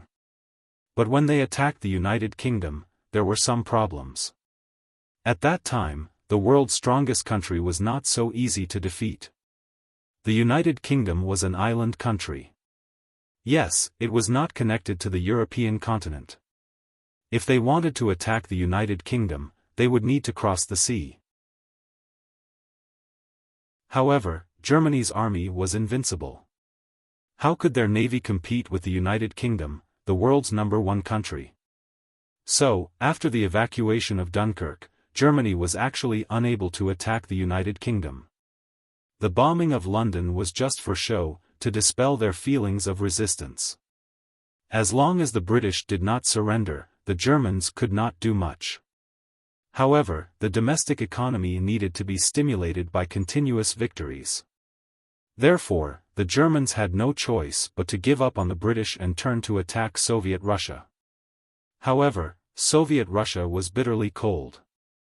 During the summer, everything would be fine, but it would be over in the winter. At that time, Germany's main tactic was not to push, but to use blitzkrieg and mechanized troops to push forward. But once it was winter, the petrol would freeze, and tanks would need a few hours to move. Under such circumstances, a bicycle or a horse could run dozens of times faster than a tank. How could you fight? So, when winter came, Germany was at a loss. Originally, Operation Typhoon was going well and they had occupied a lot of territory. But they were blocked by the cold and could not advance. So, the problem of attacking the United Kingdom came again. If there was no way to win, then there was no way to stimulate the enthusiasm of the people, and there was no way to prevent the economy from collapsing. Therefore, they could only open up a third route. These were all things that they had no choice but to do. Back then, Germany was more like the ancient nomads. They had to use war to support war. Once they failed, they would be finished. This was also the main reason for their failure. Of course, Italy was weak, and Japan did not restrain the Soviet Union. Instead, they provoked the United States. When all these factors were added together, it led to the destruction of the Third Reich.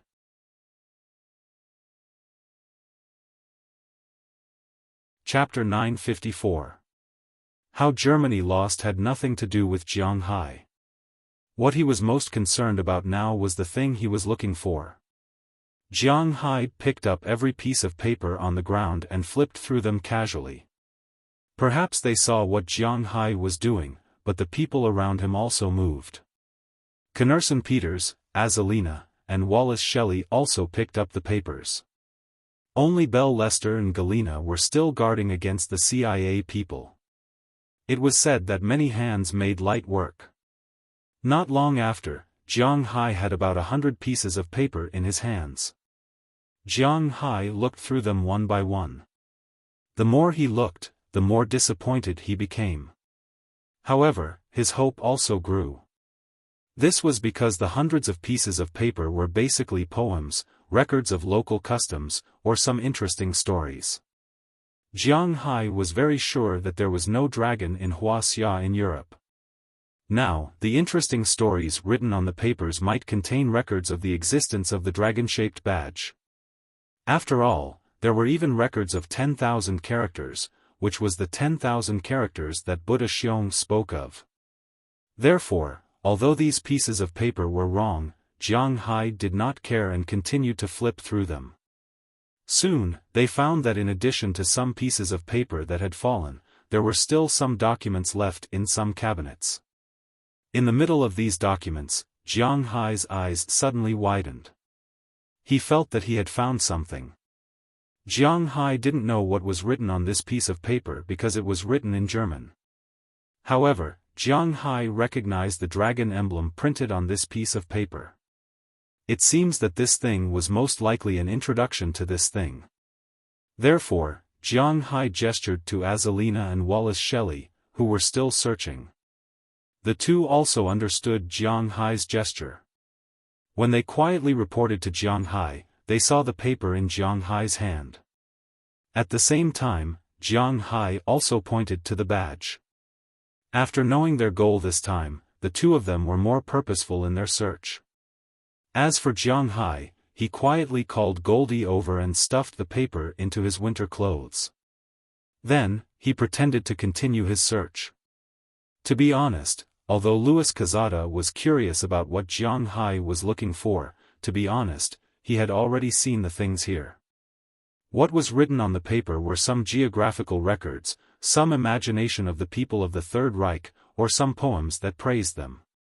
To be honest, if some writers or geographers were to get their hands on this information, they might be very happy. However, as an agent and a soldier, Louis Cazada was quite disdainful of these things. In his opinion, these things were just the imagination of the people from the empire who were sucking up to them. There was no basis for any reality at all. Most of the things were nonsense. Therefore, he felt a little speechless that Jiang Hai was interested in these things. However, this did not prevent him from bringing Jiang Hai here. "We're almost done. Basically, we can't find it." After searching here for about 3 hours, Jiang Hai and the others temporarily stopped. After Azalina gestured a 6 to Jiang Hai, she whispered to Jiang Hai. Wallace Shelley also gestured an 8, which meant that they had found 14 things related to the dragon badge. Of course, it was impossible for all of them to be related to the dragon badge. Many of them were related to the page number, which was the context of the dragon badge pattern. Jiang Hai also found 6, which added up to more than 20. Phew, it's almost time for lunch. There's a lot of dust here. Should we go out and eat, or go inside? After thinking about it, Jiang Hai felt that translating these things first was the right thing to do, so after hesitating, he said to Louis Cazada. Louis Cazada smiled when he heard Jiang Hai's words. Either is fine. To be honest, he was tired of staying here for a long time. Now that he could leave, he was still very happy. Therefore, under the signal of everyone walked outside together. When they came, they had to be careful. When they went back, they knew that it was safe, so they were faster. After more than an hour, they returned to the place where they set up camp. After arriving at the camp, the two sides calmly separated. Jiang Hai and the others returned to their tents, and so did the CIB people. But not long after they entered the tent, Belle Lester, Azalina, Galena, and Knerson Peters came out one after another and began to prepare dinner. Only Jiang Hai and Wallace Shelley were left in the tent. Of course, there was also Goldie. Those papers were hidden on his body. What do you think Jiang Hai got after he went in? Louis Quezada frowned as he looked at Jiang Hai and the others in the distance. Looking at Jiang Hai's actions now, he was sure that Jiang Hai must have gotten something, but what did he get? I've been recording their movements the entire time, but I didn't notice them taking anything from inside. I only remember that Connaison Peters once grabbed a handful of soil. Could it be that they came for the soil? Hearing Louis Quezada's words, Jittered Maud asked with some doubts. She also didn't quite understand Jiang Hai and the others. It's possible. Louis Quezada squinted his eyes and whispered. In his opinion, Jiang Hai's business was mainly based on his cattle. And if the cattle want to grow well, they naturally need to eat good grass. Jiang Hai made a lot of money by selling grass, and since he sells grass, he needs good soil. Therefore, Jiang Hai coming here for the soil was not without reason. Now that he thought about it, could it be that the soil here has some kind of magical effect? Louis Quezada looked at Jiang Hai and said in a deep voice, let's see if Jiang Hai still goes in tomorrow. If he still goes in, we'll get some soil back for research. If he doesn't go, then we'll pass this news back to our research institute and wait for our research institute to come and study this soil. This soil is likely to be Jiang Hai's secret. Although Jiang Hai didn't know that these guys were studying him in the wrong direction, he was quite happy that these guys were studying him in the wrong direction. Inside the tent, Jiang Hai and Wallace Shelley rearranged the papers and then rearranged them according to the page number. After rearranging them, they entered them into the microcomputer that Wallace Shelley brought with her. Soon, a paragraph of text was translated from German into Chinese. Although some sentences were not smooth, Jiang Hai could probably understand it. The person who wrote this was called Bruno Berg. This person was actually quite famous in Germany back then. He was once a famous anthropologist, and his most famous action was to go to the Tibetan area of Wuxia with Ernst Cypher to look for the legendary Shambhala cave, which was also called the Earth's axis, the whole of time and space. Originally, this thing was just a conjecture. In 1938, Germany had sent people to look for it, but they didn't find anything. In 1941, Germany lost 500,000 people, 1,300 tanks, and 2,500 artillery on the battlefield of Soviet Russia. The originally good situation took a turn for the worse. Under such circumstances, the leader of the SS, Himmler, remembered the legend about the Earth's axis and hoped to return time to 1939 so that Germany could correct the mistakes they made and start the war again. So in 1943, Germany launched this plan again and went to the Tibetan area of Wuxia to look for the cave. Seeing this, Jiang Hai's eyes narrowed. Although his common sense told him that these things were nonsense, he still suppressed his temper and continued to read. The information they found was not so much information, but rather a diary. It was the information reported by Bruno Berg, but reported in the form of a diary. It recorded in detail that after they arrived in the Tibetan area, they talked with the ruler of the Tibetan area and obtained their help to go to the snowy mountain in the Tibetan area to look for the Shambhala cave. However, there was some discrepancy between the legend and the fact that they didn't find it.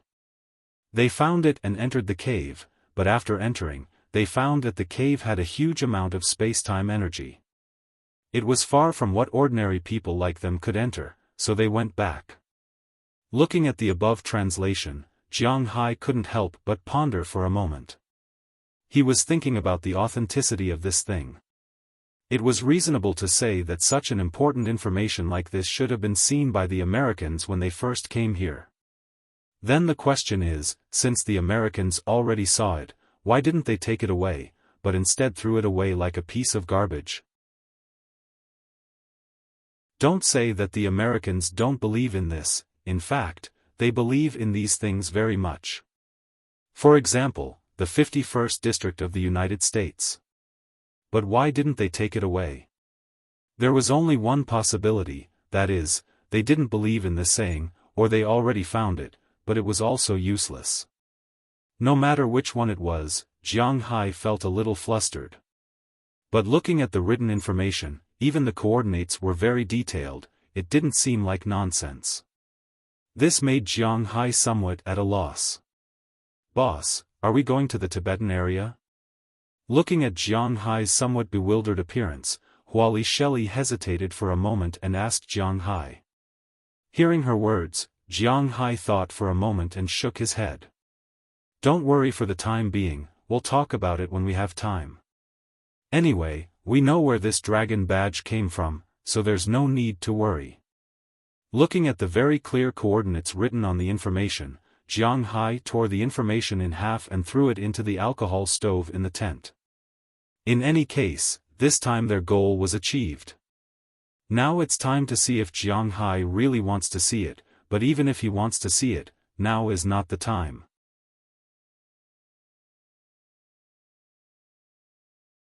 Chapter 955. Now that he had made up his mind, things were much easier to handle.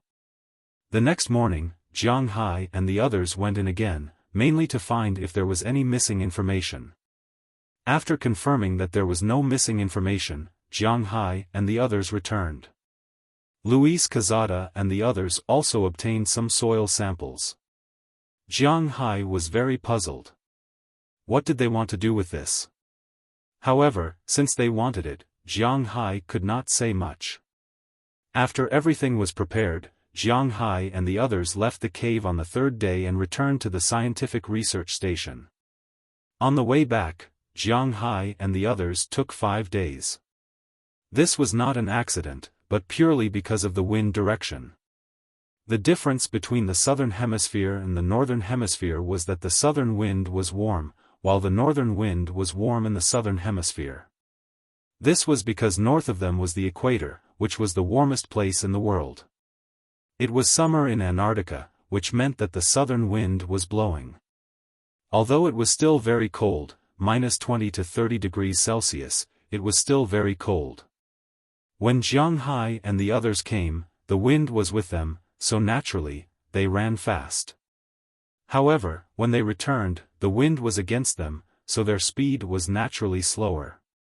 Moreover, sometimes they had to avoid storms and other things. After all, winter was approaching, and Antarctica's summer only lasted for 3 months. Once they entered March, the weather would quickly deteriorate. Fortunately, there were no surprises or dangers along the way, they just slowed down a bit. 5 days later, Jiang Hai and the others returned to the scientific research station. After taking a bath, Jiang Hai returned the snowmobiles to the team and slept.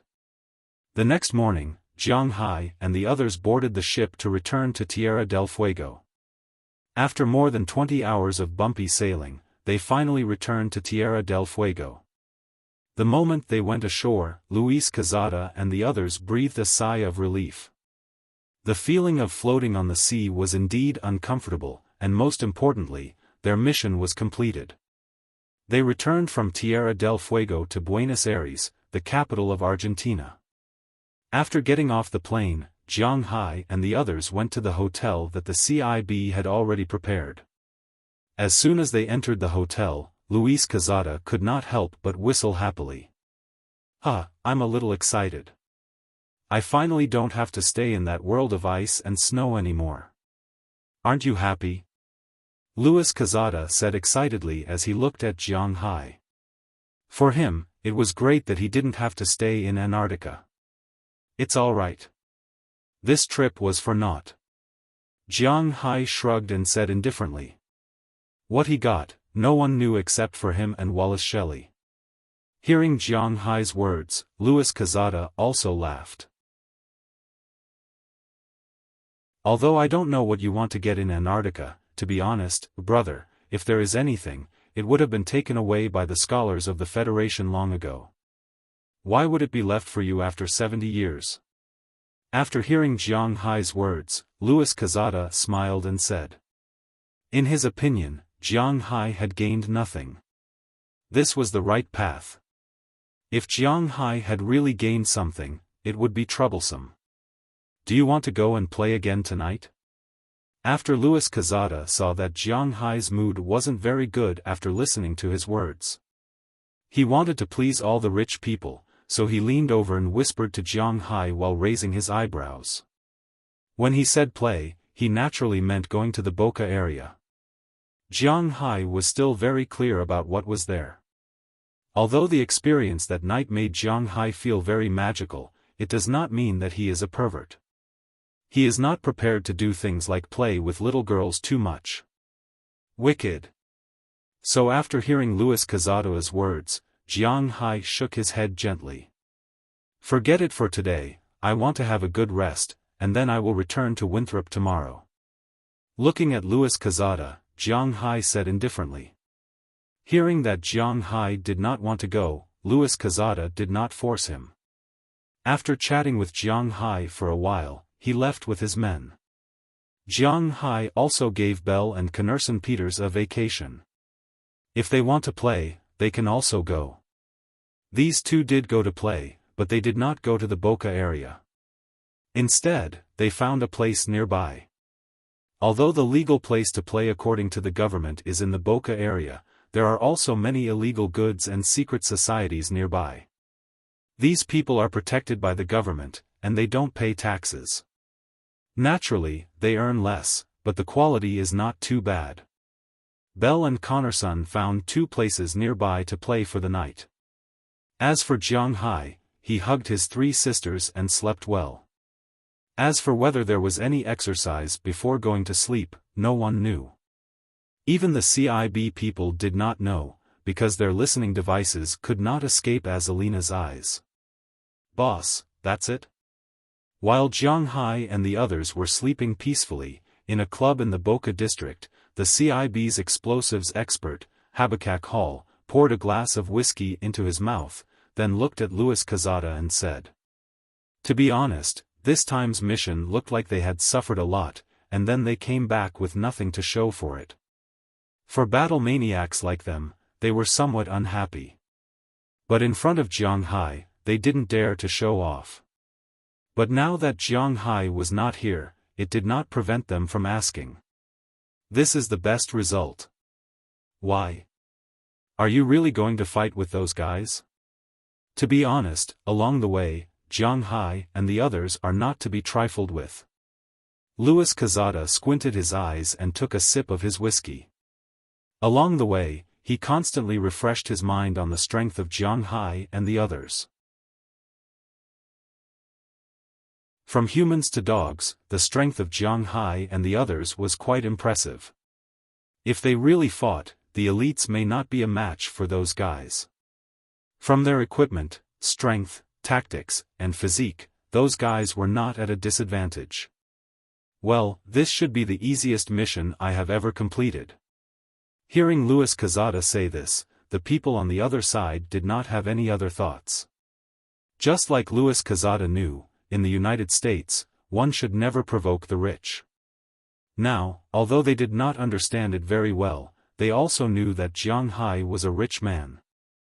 Seeing that his subordinates were so obedient, Louis Quezada also laughed. To be honest, in his heart, he hoped that Jiang Hai would do something. If Jiang Hai did something, there would be a flaw, and if there was a flaw, there would be a reason. Louis Quezada was not a good person. If you told an agent that he was a good person, it would be almost like telling a joke. You said that he was hanging around with Jiang Hai. Did he really not have any intention of probing Jiang Hai's background? Stop joking. To be honest, this was Jiang Hai. If it were other rich people, they would not dare to go abroad with them. It should be known that these guys were not good people. Even if they could not find out Jiang Hai's secret, and if Jiang Hai's side was not strong enough, they might kidnap him. Such things had happened before. So, thankfully, Jiang Hai's strength was strong enough. In the situation where the benefits were not proportional, these guys still decided to keep their jobs. Jiang Hai was not an easy person to deal with. But now, it was quite good. If Jiang Hai just returned to the United States and lost his curiosity, then for them, the mission would be considered completed. Although they did not make a lot of money, some small money was not bad. Of course, they also brought back the soil. If the soil was really useful, then they would be rich. Jiang Hai did not give Louis Khazard any more opportunities to get close to him. After waking up the next morning, Jiang Hai and the others boarded the plane that he had chartered. They flew from Buenos Aires to Boston. To be honest, flying from the southern hemisphere to the northern hemisphere was quite tiring. There was no direct flight from Buenos Aires to Boston. Jiang Hai had said before that he had chartered the plane. When he got off the plane, he naturally had to go through customs or something. It was quite troublesome. However, after passing through customs and arriving at the parking lot, Edouard Anderson and Robbins Garcia had been waiting for a long time. They were here to pick up Jiang Hai and the others. Of course, they also had to mention a little about the harvest during this period. So, Galina, Belle, and the others sensibly got into another car, while Jiang Hai and Azalina got into the first F-750. As the engine started, the two behemoths also drove out of the airport.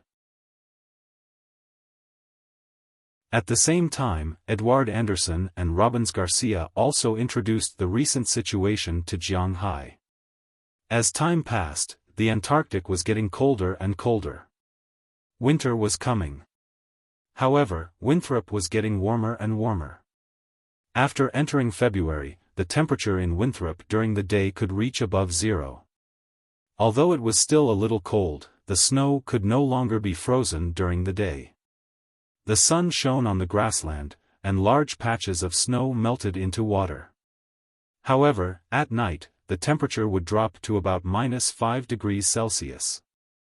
Then, the melted snow would turn into ice cubes. However, Jiang Hai had another advantage, and that was the ocean monsoon. The ocean would never freeze, and the sea breeze would bring warmth into the grassland, waking it up first. According to Robbins Garcia, they had been driving the herds to stay in the meadow for a long time. This was because the herds could crush the ice, and at the same time, the grass in early spring was rich in nutrients. "Boss, we are preparing to get some fish seedlings and grass seeds." Looking at Jiang Hai behind, Edouard Anderson said with a smile. Jiang Hai had given him such a generous salary, so he naturally wanted to repay Jiang Hai. Releasing fish seedlings was the most important thing.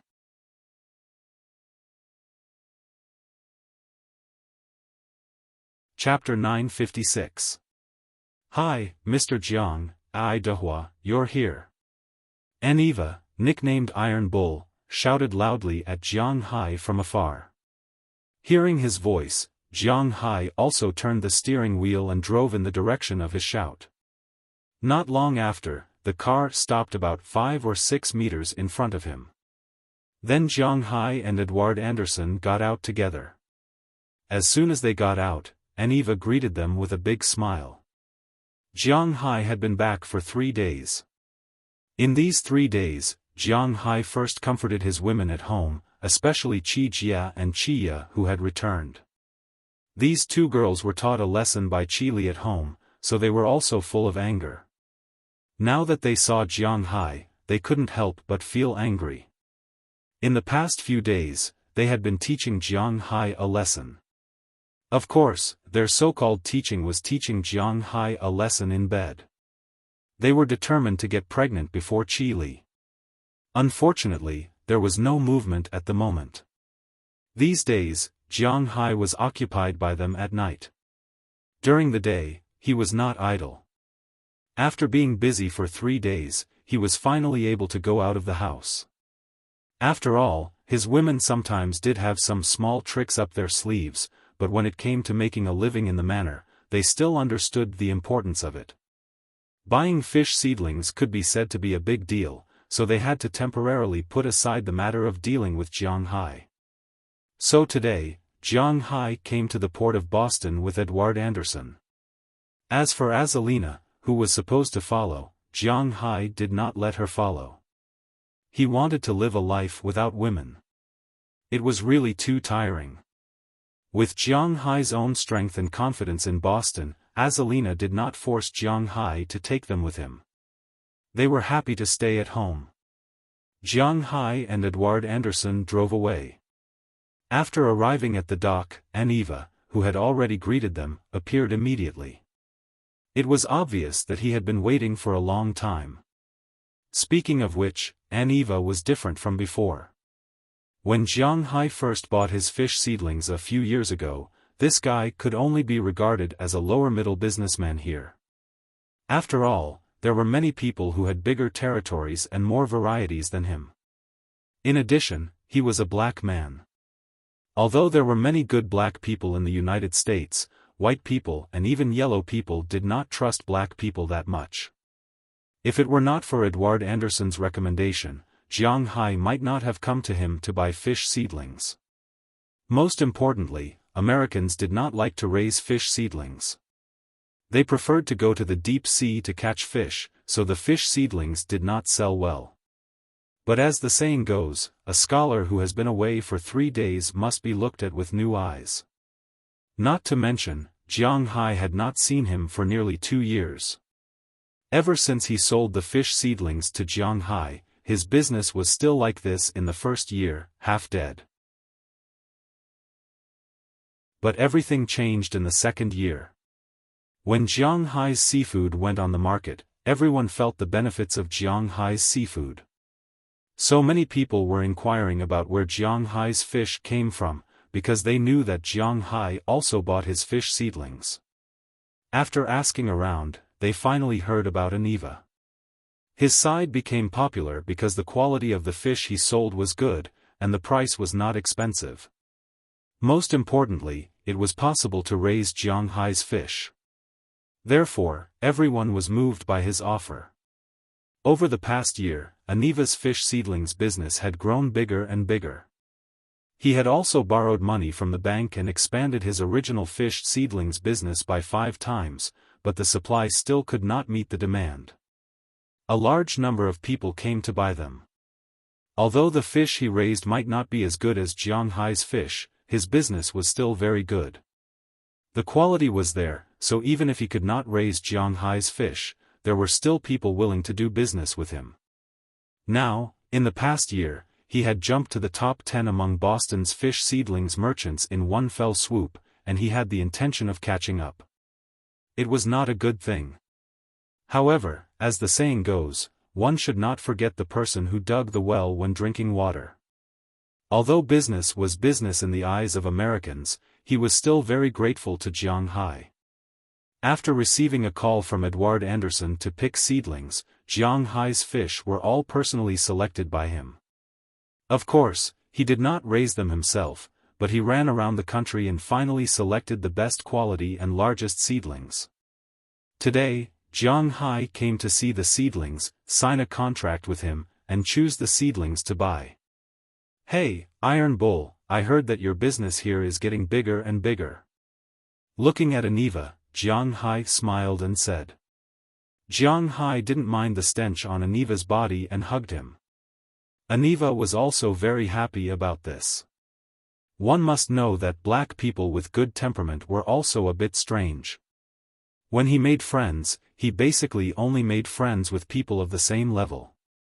This was because friends had to tolerate everything about them, such as their skin color, their dress, their hobbies, and even the smell on their body. Jiang Hai did not care about the fishy smell on him and hugged him, which made him very grateful. He also sincerely regarded Jiang Hai as a friend. The smile on his face became wider and wider, and his 2 rows of big white teeth were also exposed. "Hey, Jiang, my friend, this is all thanks to you. Come in, let's talk in the fish shed." After saying the same thing to Jiang Hai, he smiled and led Jiang Hai into the fish shed in the distance. As soon as Jiang Hai walked in, he found that this fish shed was actually built in the sea.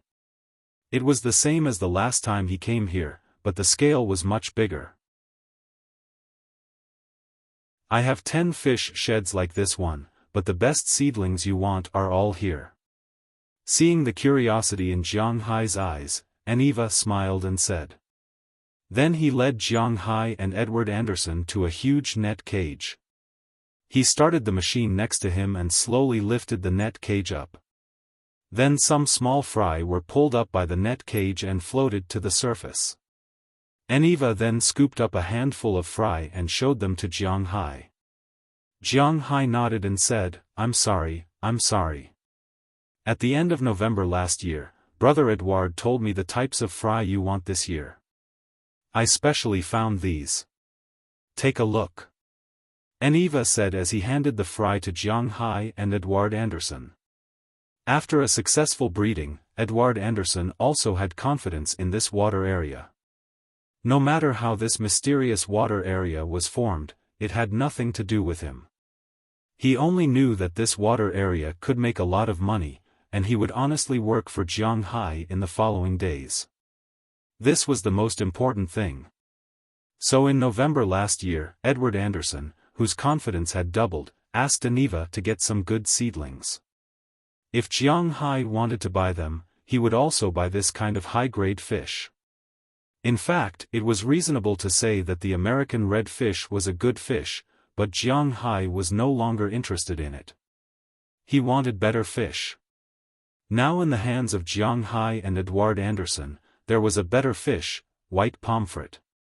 Some people would say that basically everyone had eaten pomfret before. It was not expensive in China, so how could it be expensive in the United States?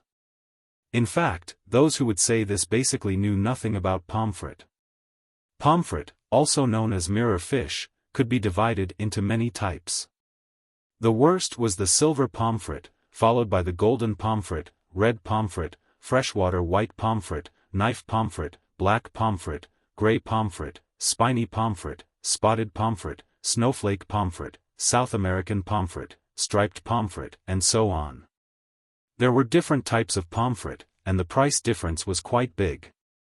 Among them, the more common golden pomfret was very low in price. It was considered a low-level seafood, but white pomfret was different.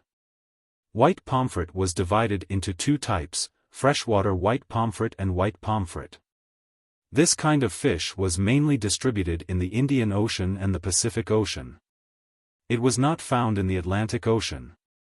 In China, it was very common for this kind of fish to be sold for more than 100 renminbi per catty. However, since Jiang Hai was raising them here, it was naturally impossible to sell them at such a low price. He sold them by the kilogram. The initial price of 1 kilogram was $50, which was $10 more expensive than the red pomfret in the United States. Most importantly, this kind of fish also grew quickly. Looking at the fry in front of him, Edouard Anderson casually picked one out, opened its belly, smelled it, and ate a small piece of meat to determine whether these fish had been drugged or were sick. After the inspection, he nodded gently, indicating that there was nothing wrong with these fish. Seeing that Edouard Anderson had approved, Jiang Hai did not say much. He threw the small fish back into the net cage and nodded to Eniva. Seeing that Jiang Hai approved this quality, Eniva was also relieved. The first type of fish was ordered. Then he continued to lead Jiang Hai and the others to the back.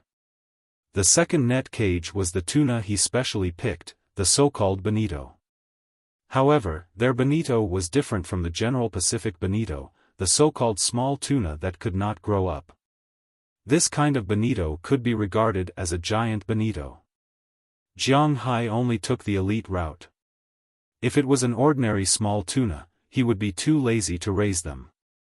According to the price announced by the International Fishery Association, bonito, which could only grow to a maximum of 40 to 50 centimeters, was currently sold internationally for $1,600 per ton, which was equivalent to $1.6 per kilogram. Naturally, Jiang Hai would not raise this kind of fish. Therefore, he only raised big tuna, which was not considered a bonito. Its scientific name was albacore tuna, which could grow to a maximum of about 1.5 meters. It was considered small in the tuna family, but the price of this thing was very high. In China, good quality fish can be sold for about 200 renminbi per catty, which is 400 renminbi per catty. Converted to US dollars, it's about 60 US dollars. Jiang Hai's fish is estimated to be sold at a wholesale price of 100 US dollars per catty, which is very reasonable.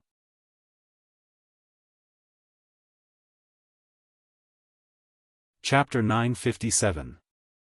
After looking at the two kinds of fry, Jiang Hai nodded. Overall, he was very satisfied with these two things. That's it, let's talk about the price of these two kinds of fish. Jiang Hai looked at Antoine and said with a smile. He is going to use these two kinds of fish to replace the American red fish. The remaining grouper, longhead, and Atlantic salmon will still be farmed, and he will also increase the number of lobsters, spotted shrimp, and king crab. At the same time, Jiang Hai is also going to sell some geoduck clams. He wants to raise anything that makes money. This is not urgent. Because the long-finned golden gun can't be bred normally, there is no way to guarantee the quantity, but I also got some fry here. Mr. Jiang, you may be interested. Hearing Jiang Hai's words, Antoine also smiled and said to him. He is telling the truth. White pomfret and American red fish are worthless and it is easy to breed them. But tuna, which have been swimming all their lives, will not stop because their gills have degenerated. So breeding this kind of fish is possible, but it is really difficult, so there is no way to guarantee the quantity. For example, there are 100,000 fry in the white pomfret's net cage. These fry are still very happy, but there are only 2,000 on the long-finned golden gun side, and more than a dozen have died in the past few days because the range of activity of these fish is too large. In order to make up for this defect, he specially got some more expensive fish species to show to Jiang Hai. Oh. Let's take a look. Hearing his words, Jiang Hai raised his eyebrows and then walked over and said. Hearing Jiang Hai's words, Antoine also took him to the front of several net cages at the back. Still using electric equipment, he pulled up the underwater net cage, and then a small fry appeared in front of Jiang Hai. This is. Looking at this kind of unfamiliar fry, Jiang Hai asked with some doubts. This is silver codfish. Hearing Jiang Hai's words, Antoine didn't speak yet, but Edward Anderson spoke first. Silver cod? Is this a codfish? Jiang Hai asked doubtfully as he looked at the long little things in front of him. Although this thing is called a silver codfish, it's not a codfish, but a scorpion fish. This fish is a species of the Pacific Ocean and the Arctic Ocean. It's mainly supplied to Soviet Russia and Japan. I heard that this thing is selling well in Mr. Zhang's home country recently. Hearing Jiang Hai's words, Antoine said with a smile. Hearing his words, Jiang Hai also looked at these fishes, then a thought flashed in his mind. He seemed to have seen this thing in Japanese cartoons before. So he immediately took out his mobile phone and sent a WeChat message to Chi Li, asking her if she knew this kind of fish. Soon Chi Li sent him a message. She does know this kind of fish. This kind of fish is a precious species in China. Codfish is codfish, silver codfish is silver codfish. Although there is a difference of one word, the difference is not small. If this kind of fish is retailed, the price is more than 110 renminbi. The wholesale price is more than 80 to 90 renminbi per catty, which is about 35 US dollars per catty. Hearing this figure, Jiang Hai nodded. It's indeed not cheap. He can also sell this fish for 60 US dollars per catty, because other places catch this kind of fish, but he can raise this kind of fish. Can this be supplied in sufficient quantity? Pointing to the silver codfish, Jiang Hai said to Antoine. Of course, this is not a problem. Hearing Jiang Hai's words, Antoine patted his chest and said. This kind of fish has been raised in Asia, but this kind of fish lives about 2,000 meters under the sea, so there is no way to use net cages to raise it. That is to say, it is possible to raise it, but it is impossible to raise it in batches, so even if this kind of fish is raised, it is sold as wild. But he has already contacted a plant, so there will be no problem in quantity. As for the quality, there will be no problem. There is also this kind of fish, humpback bass. I heard that this kind of fish is also very popular in Wuxia. Seeing that Jiang Hai is very satisfied with this kind of fish, Antoine also smiled, and then picked up another net cage, in which there is a kind of small white fish with black spots. Looking at this fish, Jiang Hai became interested, because he knows this fish. Its scientific name is humpback bass, and its nickname is mouse spot. Yes, in Hong Kong movies, there are many seafood restaurants and the like, and the best thing is this fish. So he immediately took a photo and asked Chile. Edward Anderson knows a lot, but he is also a little confused about how much these precious seafood can be sold for. After all, he has not been exposed to these before. The most popular fish in the West is codfish. It is nutritious and the price is fair. In fact, the luxury fish market is basically brought from Asia. Westerners don't eat much fish. Look at many Western restaurants, they only have codfish as a fish meal. It is just divided into ordinary codfish, haddock, Pacific codfish, and so on. If you go to some Chinese restaurants, you will find out the price of fish, including tuna. This kind of thing used to be eaten in the Atlantic Ocean. These are all things that show one's bravery, such as going out to sea alone and catching a tuna or something to prove oneself as a successful fisherman. In modern times, this kind of fish became popular in Japan, which was the world's second largest economy. Even now, the biggest market for this kind of fish is still Japan's sushi restaurants. Not long after, Chile sent another message. Humpback bass, also known as mouse spot, is also very popular. In some domestic hotels, the selling price is 980 yuan per catty. Of course, this is only the selling price in domestic hotels, and the price has dropped in recent years. Just now, Chile asked her purchasing department, and the price of mouse spot is 260 yuan per catty, which is equivalent to 520 yuan per catty. Hearing Chile's price, Jiang Hai calculated in his heart. He has always been a profiteer. Although the price is close to $100 per catty, Jiang Hai calculated that the price will be $140 per catty with an increase of 40%. Thinking of this, Jiang Hai's eyes lit up. Purely based on the unit price, this kind of fish is probably the most valuable in his fishery at present. Seeing that Jiang Hai is very satisfied with this kind of fish, Antoine pulled up the fishing net next to him. This is haddock. There is no need to introduce it. We are very familiar with it. Looking at the new net cage, it is not difficult for Jiang Hai to see what kind of fish is in the net cage. Haddock is the noblest among cod, but even if this kind of fish is sold, it will not be sold at a very high price. Because there is no live fish for this kind of fish. Once it is on the boat, its head will be cut off. In the United States, the retail price is about $10 per pound. Of course, this refers to fresh fish, not frozen fish. Even if Jiang Hai sells it as fresh, it will probably be the same as the red fish in the United States, which is $40 per catty. Therefore, even if Jiang Hai wants to raise this kind of fish, he does not plan to raise a lot. No, I naturally know that this kind of fish is not good enough for you, so I am not going to introduce this kind of fish to Mr. Jiang.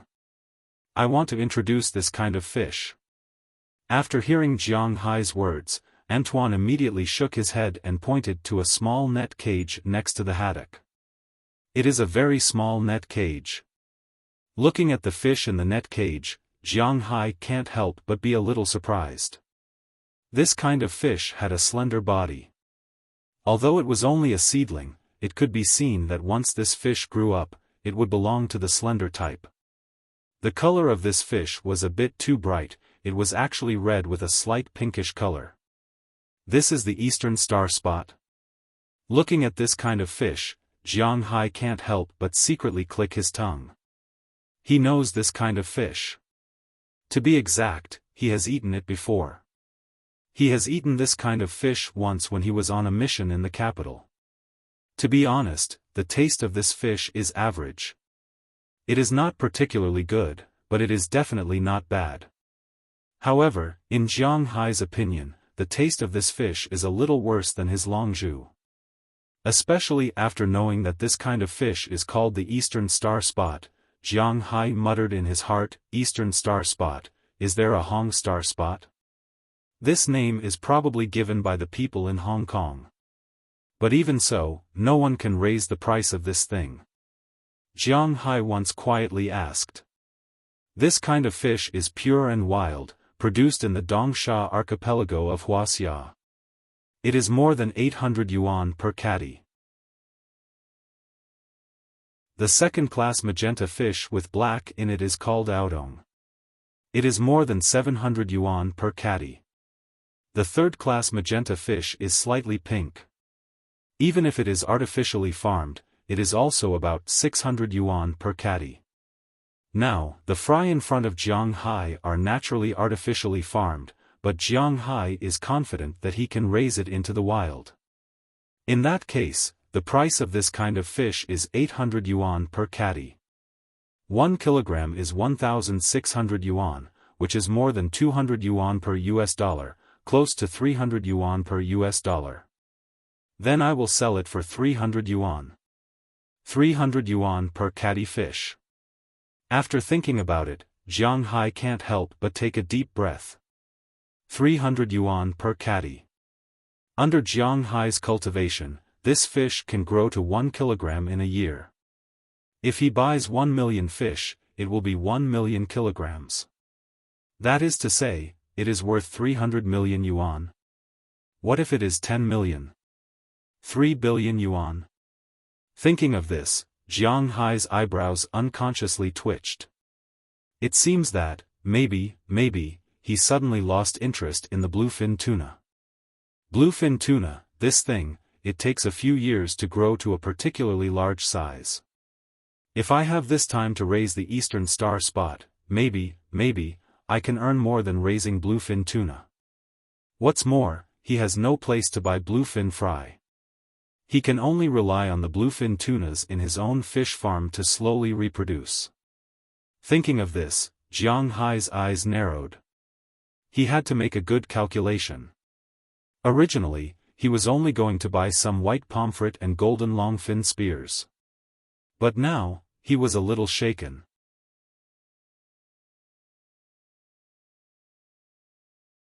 Chapter 958. After seeing so many fish, to be honest, Jiang Hai was very tempted. It was impossible for him to say that he didn't want these things. But the problem was that he could ask for them, but how much was a problem? Perhaps for others, these things couldn't be raised casually. After all, the water quality, the size of the fish, the distribution, and so on had to be considered. But Jiang Hai didn't need to do these things. What he needed to do was to simply put these fish into the sea, as long as the density wasn't too high. So after looking at Edward Anderson, Jiang Hai whispered to him. Indeed, this was a very troublesome thing, but fortunately, Edward Anderson was still quite experienced. According to the current distribution and number of fish in our fish farm, if we buy fry, the upper limit should be 12 million big fish and 80 million small fish. You can figure out the specifics. After thinking for a while, Edward Anderson said to Jiang Hai. Hearing his words, Jiang Hai also thought about it. The so-called big fish were fish that could grow more than 1 meter long, such as the longfin tuna and the dragonfly. If Jiang Hai wanted to raise codfish, this thing would also be a big fish. As for the other fish, they were all small fish. After all, whether it was the Eastern Star Spot, the white pomfret, the silver snowfish, or the rat spot, these fish could only grow 1 kilogram at most, 2 kilograms at most. Such fish were naturally small fish in the sea. After all, even the Atlantic codfish could grow 200 kilograms in weight and more than 2 meters long, not to mention the more muscular tuna. 12 million big fish and 80 million small fish. Well, Iron Bull. After calculating in his heart, this was the upper limit that the fish farm could bear. Naturally, Jiang Hai couldn't buy fish according to the upper limit, so after thinking about it, he could raise fish according to 3/4 saturation. So after planning, Jiang Hai looked at Antoine. Hearing that Jiang Hai was almost done with his plan, Antoine asked Jiang Hai with a smile, "Hey, Mr. Jiang, tell me. I want 4 million longfin tuna this year, 2 million longfin tuna, and 2 million Atlantic salmon. Do you have any way to get other tuna species?" Looking at Antoine in front of him, Jiang Hai decided on the big fish first. It's probably a bit difficult. You also know that this kind of thing swims around. There are only a few tuna farms in the world. Even if there are, it is estimated that there won't be many. After thinking about it, Antoine thought about it and said to Jiang Hai. Jiang Hai thought for a moment after listening to Antoine's words. These were all things that he needed. Get whatever you can. Blackfin is fine. Of course, the best would be yellowfin, bigeye, masu, and chingon. Southern bluefin would be good too. If you can really get it, I will give you the upper limit of 1 million fish, and you can do whatever you want with the rest. Looking at Antoine, Jiang Hai said seriously, and Antoine thought for a moment and gritted his teeth. Tuna is extremely expensive even if they are sold as fry. Other fry are sold by the ton, such as cod fry and the like, but tuna fry are sold by the tail. One tail is $6, and 1 million is $6 million. He can get at least $500,000 from this. No one will refuse money, right? So he nodded to show that he understood. Jiang Hai then turned his attention to the little fish. The growth time of tuna was very slow. It would take almost 5 years for them to mature. Even if Jiang Hai's fishing ground was nourished with spiritual energy, it would still be the same. His spiritual energy could only make these animals grow bigger, but it couldn't make them reach the mature stage directly. Therefore, these 5 years were a must. But after raising them, a longfin tuna weighs almost 40 kilograms. Jiang Hai sells them for $100 per kilogram, and one fish is $40,000. 4 million fish is $40 billion. Of course, this money has to be spread evenly over 5 years, but even so, these fish are worth nearly $8 billion a year. It is not an exaggeration to say that it is a huge sum of money. And the most important thing is that he raises them every year, and only in the first 5 years, there will be no harvest. After 5 years, his fish will be endless. Thinking of this, Jiang Hai's heart was still a little excited. With the addition of longzhu and salmon, these fish will be harvested every year, and Jiang Hai's fishery will only become stronger and stronger. Hearing Jiang Hai's words, Edward Anderson's hand couldn't help but tremble. Jiang Hai calculated the price, and so did he. If Jiang Hai really raises these fish, the annual income will be more than $50 billion after 5 years. 2/1000 is $100 million, and $100 million will be divided among the 8 of them. Gulp. Just thinking about it, he felt his throat tighten. It's too scary. And this is just the big fish. What about the small fish? These small fish, 80 million. Well, let's get the white pomfret first. We'll be more assured about that. 30 million white pomfret, 10 million silver cod, 10 million rat spots, and 10 million eastern star spots. That's it. After thinking for a while, Jiang Hai waved his hand. It's better to try to raise them first, because these fish are not fish species of the Atlantic Ocean, but of the Pacific Ocean. Jiang Hai actually wasn't too sure whether they would be suitable for his place. Okay, no problem. I'll definitely pick the best for you. I'll give you another 2 million haddock. Hearing Jiang Hai's order, Antoine couldn't help but smile in excitement. He had made a lot of money from this deal. At present, not counting the last 1 million tuna seedlings, just the ones ordered by Jiang Hai.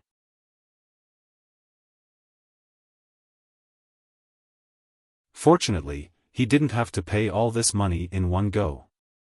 Otherwise, he would feel a little heartache. After he paid the deposit and signed the contract, the price of the fish was almost settled. Then, Jiang Hai prepared to get some shrimp, lobsters, and king crabs. There was no market for abalones and sea cucumbers in the United States. Jiang Hai couldn't even finish these things in the sea, so there was no need to farm them. By the way, Mr. Jiang, I heard that you like shrimps. Are you interested in these shrimps? As soon as he mentioned these shellfish, Antoine suddenly patted his head and asked Jiang Hai excitedly. Hearing his words, Jiang Hai looked at him with some confusion. He opened 2 specially heated net boxes in the distance and fished out 2 things from them. Jiang Hai knew these 2 things. They were big shrimps and shrimp crawlers, which were also mantis shrimps. But the question was, why were these 2 things so big? In Jiang Hai's opinion, the biggest shrimps in the past, besides lobsters, were the Argentinian red shrimps that appeared inexplicably in his manner. But compared with the big shrimps and mantis shrimps in front of him, the Argentinian red shrimps were nothing. Because at this time, the 2 things in front of him were almost half a meter long, almost as long as his forearm. Were they shrimps? Are you sure he didn't eat some radioactive substance and mutated? Were they kidding? Mr. Jiang, are you interested in these 2 things? Looking at Jiang Hai's dazed appearance, Antoine couldn't help but laugh. To be honest, when he first saw the 2 giant beasts, he was also stunned. Then he had a feeling that Jiang Hai would be interested. Gulp. Tell me. Looking at the 2 things in front of him, Jiang Hai swallowed a mouthful of saliva and whispered, "You're tuning in to the Xiaofan's Wuxia Tales YouTube channel. Don't forget to subscribe and join us on this journey to catch the most captivating stories."